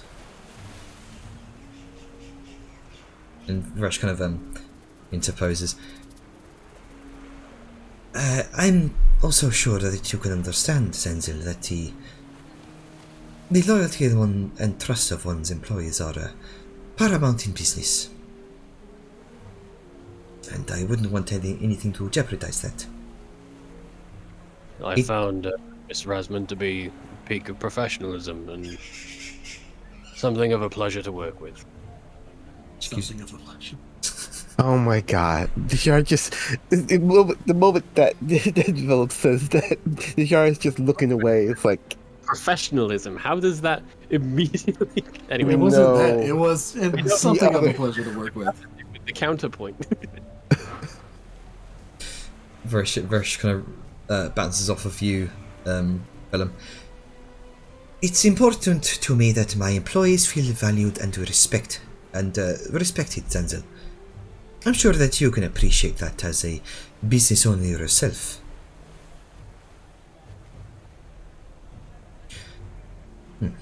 Zenzil replies, speaks to all of you again. What kind of rewards has Varesh offered you in your victories in other arena fights? I should love to have you back at the Crucible at some point in the future. At my expense, even. Monetary. purely monetary. That is the bulk of it, yes. Versatile goods as it is. She trying to scalp it. She may be trying to headhunt us, but you know. Well, you are as straightforward and to the point. I admire that. The profits reaped from fights like that in the Crucible would do wonders for the resort. You can see Varesh's eyes beginning to narrow as she kind of looks, side glances to Zenzil. Is it obvious she's trying to, like, pilfer us? Make an insight check. I want to make an insight check because that's some All sus. right, let's go. I think it's because you dragged me on. I'll let me use my sheet. Let me reopen my sheet, maybe, see if that does it. Oop. Hello? Damn it, what the... I don't have the stupid bar like you guys do. Hang on, let me fucking look for it. Let's wait because it could be delayed. Oh, so I'll since we have the party on icon on there as Hang well. on. Click. Make sure you have Vellum selected. Yeah. I do have Vellum select. Do it better. Okay, well, Unselect, reselect. selected. I've closed my sheet and I've reopened it and I've... Do you want me to go ahead and just roll it for you? I can just do it from that weird thingamabob at the top. Okay. Hang on. The thing I don't like using. There we go. Okay. 14. Uh, There's something off about the way that Varesh is glancing towards Zenzil and the prying nature of Zenzil's questions. well, time for Just- Velen to be oblivious. It's just something off about it. Well, you would, of course, have to talk with Miss Rasmund in those matters, as she is managing us and all. Oh, of course. Varesh mentioned that you are an exceptional team. What qualities do you think make you stand out from other teams?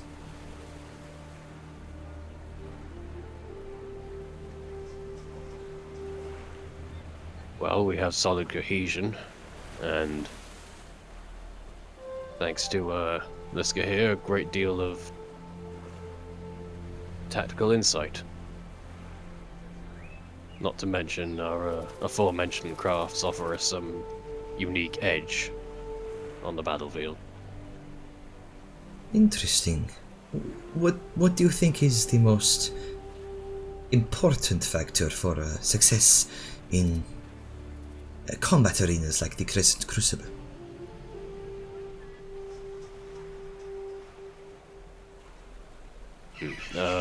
Liska, you are the expert. Anything on that notion? Of what makes us good at what we do. Sorry, I've not been paying attention. Like, we kill what we need to before it kills us. Like, what more do you want? I'm merely asking about insights you can offer when fighting in arenas like back in the resort, or quite possibly future arenas like the Ring of Cross. Improvise, adapt, overcome. Fair enough. I love how dumb Liska is. No, she's just blunt. She's just blunt. No, I love it. Hilarious. She's a -1 in her charisma. Fine. I just love She doesn't do the socials. and just open to everyone having their say, and Liska's just like, oh, what? I wasn't listening. We fight good. We don't die, but they do. What more do you want? Yeah. That is so great. Simple as. Speaking of dying, It's like we kill them dying before of they hunger kill is us. no-go. Yeah. It Yes. is. I would like to bring the food. Yes, you hear the feast. distant sound of approaching footsteps.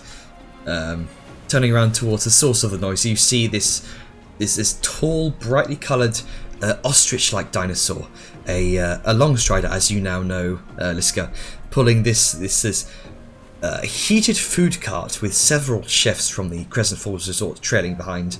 The creature's scales are this deep emerald green, and it moves gracefully despite its size. The food cart it pulls is intricately designed and made of dark jungle wood and brass, and it's covered with this red cloth as steam rises from its many compartments. The chefs are dressed in these long white tunics embroidered with gold thread, and their sleeves rolled up to their elbows.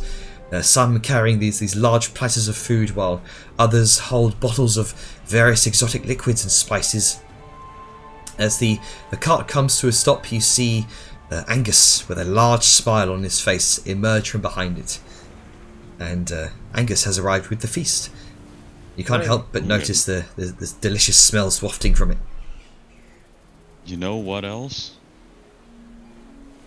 Because I was talking to the boys about it at the Emerald the other night, I'm bringing the fucking steam hammer, and that's going to be loaded up with the endless beer on the back. There you go, and trailing behind the food cart is this. The Flagon Wagon has arrived.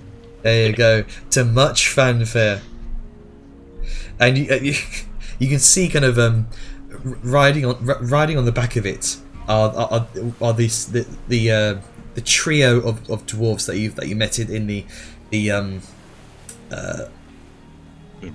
Ember Room. There we go. The clan of Beastbane. The leaders of the Beastbane, of the leader of the Beastbane, of Clan Beastbane and his entourage, just marveling at this work of dwarven ingenuity. And I think it was it was Grimbold, wasn't it? Grimbold was very insistent on riding on the back. Yes, of course. You can see your house from there. Yeah. But you like the rest of This thing's a bloody marvel, I tell you that. Oh, wait until you taste the cooking. Alright then, lads and lasses, grubs up. And he kind of rubs his hands together, jumps off the edge of the steam hammer, and kind of waddles his way up towards the site of the feast. Zanzil kind of gives him an odd look, and then she hasn't been notified about the additional members attending the feast. But you notice her kind of suck down a bit of pride. Very well then, let us celebrate your victory together. And she kind of offers a few seats. She kind of snaps her hands. A number of the servants kind of take out the seats from and you kind of offer you all to sit down one by one. I will actually be doing the work and dishing things out. Well, there you it's go. Not quite relaxation time for me yet. It's The not- very first thing is, yeah, he's in shift mode. Everyone's got to get their food. There you go. He will make a thing, since there are the little bit more surprise guests. About, I ran into this lord of a clan in the esteemed Imber Room. Quite the important fellow. He was impressed when I vaguely talked about the grandeur of the event you hosted. And I thought this might be a great moment to show off the splendor of feasts that can be held in your name. It's not fair I'm the only dwarf that knows your, shall we say, hospitality. Your reputation must precede you in Mayland, as it does here, shouldn't it? It kind of quirks an eyebrow. Make me a persuasion check with advantage, buttering her up. Buttering her up, literally as she has buttered lobster. There you go. Butter. Butter. It makes everything better. This is gonna Persuasion check with see what her. advantage. This is going to determine her attitude towards you throughout the rest of the evening. But I'm trying to roll. Forget your guidance. See if it's Advantage because you've already prepared an entire feast for her. Let's be fair. I'm trying to click it. For fuck's sake. Are you doing through the weird thing in the non-sheet? No, I didn't do it through the non-sheet. I only used my sheet. I've got to Maybe get if that I- fixed after the game. Oh, There you go. 23. You damn well know I am guidancing this. I'm putting everything in my Yep. favor right now. I'm Yep. trying to curry favor so Max. hard. guidance roll as well. The guidance roll was like, you get a 4, my lad. you see just a bare minimum crack of a smile across her thin lips. Very well, I suppose they can stay.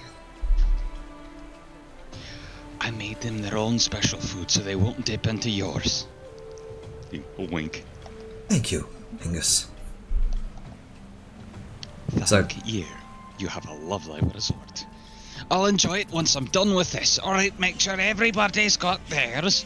Yep, one by one, dishes are brought out, some steaming hot, others surrounded by mouth-watering aromas. Please describe some of the dishes that you've prepared here. He has prepared quite the variety of food. One of the main features is he's definitely leaning towards more of this sort of natural cultural food. You'll find things like tamales, for example, hot chocolate drinks. It's very spiced and herbal teas. All of the meat that is prepared in a way with spices of the region.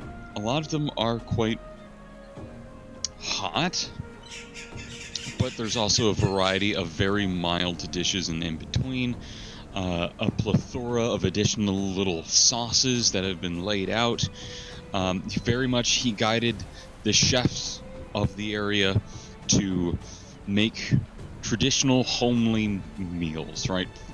For us, it would be very exotic, but for them, it would be a high-class take on what even the most basic of food is. It's very hard to mess that up. So you have lots of, specially grilled bits of like, the Stegosaurus meat and the like, a lot of seafood, since that was recommended, both like the raw sushi, one's prepared sashimi styles, head's still blinking.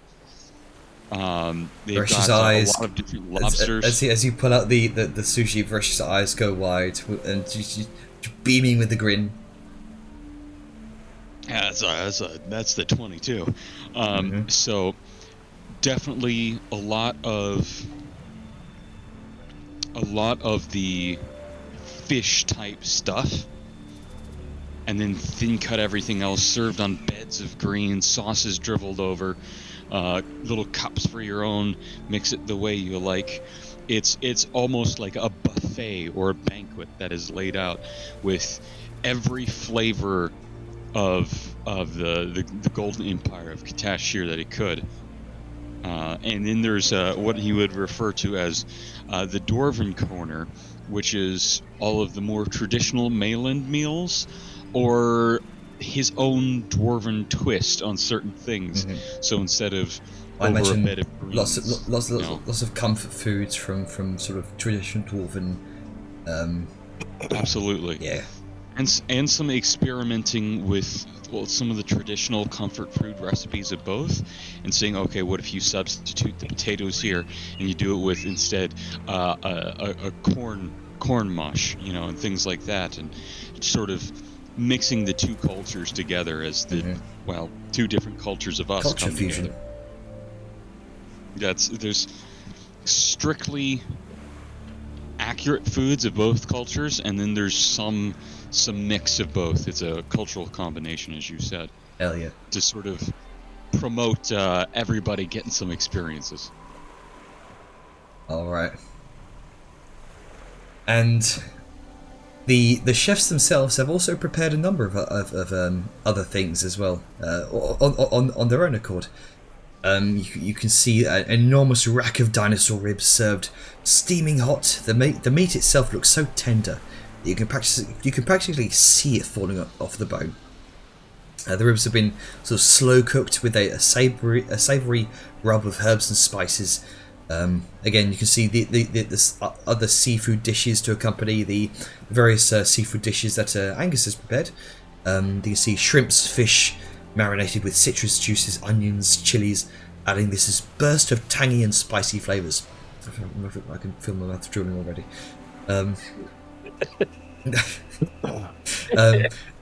Another dish that catches your eye is what looks like a grilled pork. It seems to have taken inspiration from some of I've forgotten the name already. Grandma Spectre. The individual you summoned, Angus, seems to have been taking guidance from her commands. Again, sort of marinated in sour orange juice, garlic, and local spices. The pork looks juicy and tender, and of course, for dessert, you see various fried breads, dough pastries dusted with cinnamon and sugar, crispy on the outside, soft and fluffy on the inside. Sweet, creamy drinks made from rice, cinnamon, sugar, which provides that sort of refreshing light touch on the meal. And with that, it's all set up. You are free to dig in. May I add a scorpionic addendum to this? Yes, you meal? may. Please describe it. Oh yeah. Amidst the plethora of very well laid out meals and the very homely looking dwarven cuisines is a rather large dish of what appear to be smoked individual pieces of meat, rather unassuming at first, but sort of circled around the rim. Besides various metal skewers that actually stick out, there's little pots with two colors of sauces. One of them is a almost disgustingly vibrant red, and the others are more of a palatable orangey red. And on the side that has the more brighter red side, there's a little sign that just says, "Danger, extremely spicy." Only for the bravest. Only for the bravest. It's like, if you're weak shit, just eat the meat. If Yeah. you're a bit daring, have the orangey one. If you're fucking crazy, enjoy the red one. Basically, There you go. simple meal from the east. Actually, Grunka, Hello. do you provide some of your fish that you've cooked? If there's any left, sure. Probably That's like, true. Did share it with Dejar and Liska. That's true. Probably would have Well, the done. fact yeah. Or The probably, loan isn't probably gone. yeah. Fair point. Give us some bones for the broth. Just make sure you strain it. Yeah. As the feast begins, Varesh kind of stands, a cup raised. My dear friends, I am grateful to Angus and the staff of the Crescent Falls Resort for hosting this wonderful feast. And I thank Madame Zanzil for her hard work in making Itzel a haven for the wealthy and noble. Though we have had our differences, I respect her dedication to the town. I hope that this afternoon's celebration can be a step forward towards a more amicable and mutually beneficial relationship between our houses. I have to ask as well, is Tulali there as well? Is she making herself known? She is not. She, Okay. She'll try to, like, she'll just be chilling on the beach at a distance, like outside the barricade or wherever that they set up. And then, like, when she sees the food is being served, she's gonna wait a while until people have kind of are getting distracted by eating and maybe some table conversation. Then she's gonna like sneak in from the side and just try to find one of the servers, be like, "Hey, here to grab some food." That was. Oh, I guess I should probably say it in her accent. Hey, I'm here to get some food. I was invited by Angus. Very well. He kind of makes a plate available to you, allows you to kind of stock up on whatever you wish to eat. She piles her plate up a lot. There you go. And then she's just Very gonna high, very high metabolism. Yep, and then she's just gonna kind of move off to the side. Like, she's not gonna sit down at the table. She's gonna like chill off to the side, just at the, I don't know, maybe find a good rock or something to sit on and look out at the water. There you go. Okay. So as Varesh continues, Madame Zanzil and I share a passion for entertainment and hospitality. And with our combined efforts, we could create something truly spectacular. But this afternoon is about celebrating the Hammer Strike and their victory over the Crucible and the bonds of friendship and respect that have been forged. Madame Zanzil's legacy spans beyond these beaches, and I am honored to raise a glass in her greatness. However, greatness is not achieved in isolation. It takes a team to attain it. And the Hammer Strike is not merely a group of fighters, but one day, maybe I hope to call them family. But let this afternoon's feast serve as a reminder that we share more similarities than differences. Although we may have come from different backgrounds, we share a love for excellence, beauty, and the finer things in life. So, let us raise our glasses to Madame Zanzil, the Hammer Strike, and the beautiful bond that we have forged here. May it only grow stronger with each passing day. Cheers. She raises a glass. Cheers. Cheers. Madame Zanzil nods. as Varesh takes a seat, and Zenzel takes the floor this time. Thank you, Varesh and Angus, for this lavish feast, and for the opportunity to witness the triumph of your team over the Crucible. I must admit, Varesh, I was skeptical at first about your ability to manage a winning team, given your past failures. But it seems that luck, or perhaps skill, has finally smiled upon you. As owner of the Crescent Falls Resort, I've seen my fair share of competitions and displays of prowess in the Crucible, but I must say, the Hammer Strike has impressed me. The team has proven that strength, strategy, and a bit of luck can lead to victory, even in the face of seemingly insurmountable challenges. I may have underestimated you, Varesh, and I'm willing to admit that I was wrong.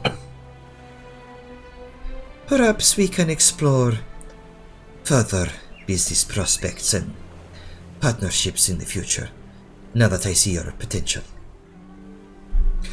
To the Hammer Strike, as she kind of turns towards all of you. I offer my congratulations on your victory. One of many, it seems. And to all of us gathered here tonight, I propose a toast. Let us celebrate the joys of life, the thrill of competition, and the endless possibilities of the future. Cheers. Aye, cheers to that. With some polite applause from the various attendants.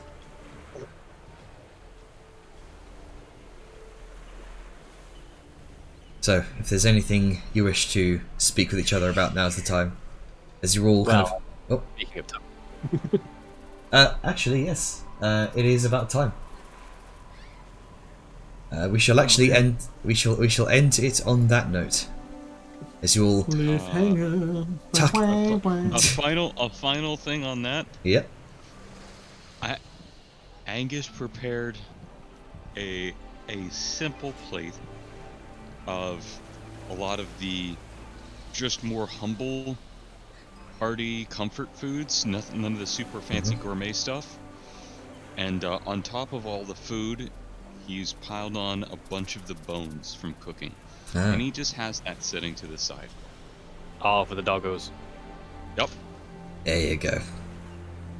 Yeah. He did not forget. A lot of the stray dogs you've last saw Talali with. There's a number of different stray dogs that Talali's with this time, kind of gathered around her on the beach. He'll wait for her to want to come over, and probably once the nobles have left. But you know, he has it for her when she wants. Mm-hmm. And Yes, with that, I feel like we can. So no, sorry, I was just saying go we'll ahead. take care of that next week. Okay. Yeah, that's just he wanted to leave up on that more wholesome kind of. I do Yeah. not forget about you, even if I'm trying to get my own name and you know shit going. So I remember.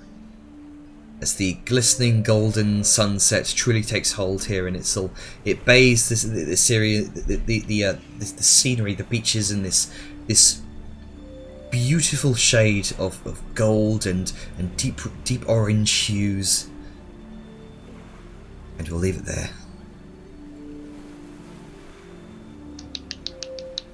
Cool. Hey. All right. And I shall stop recording in 3, 2,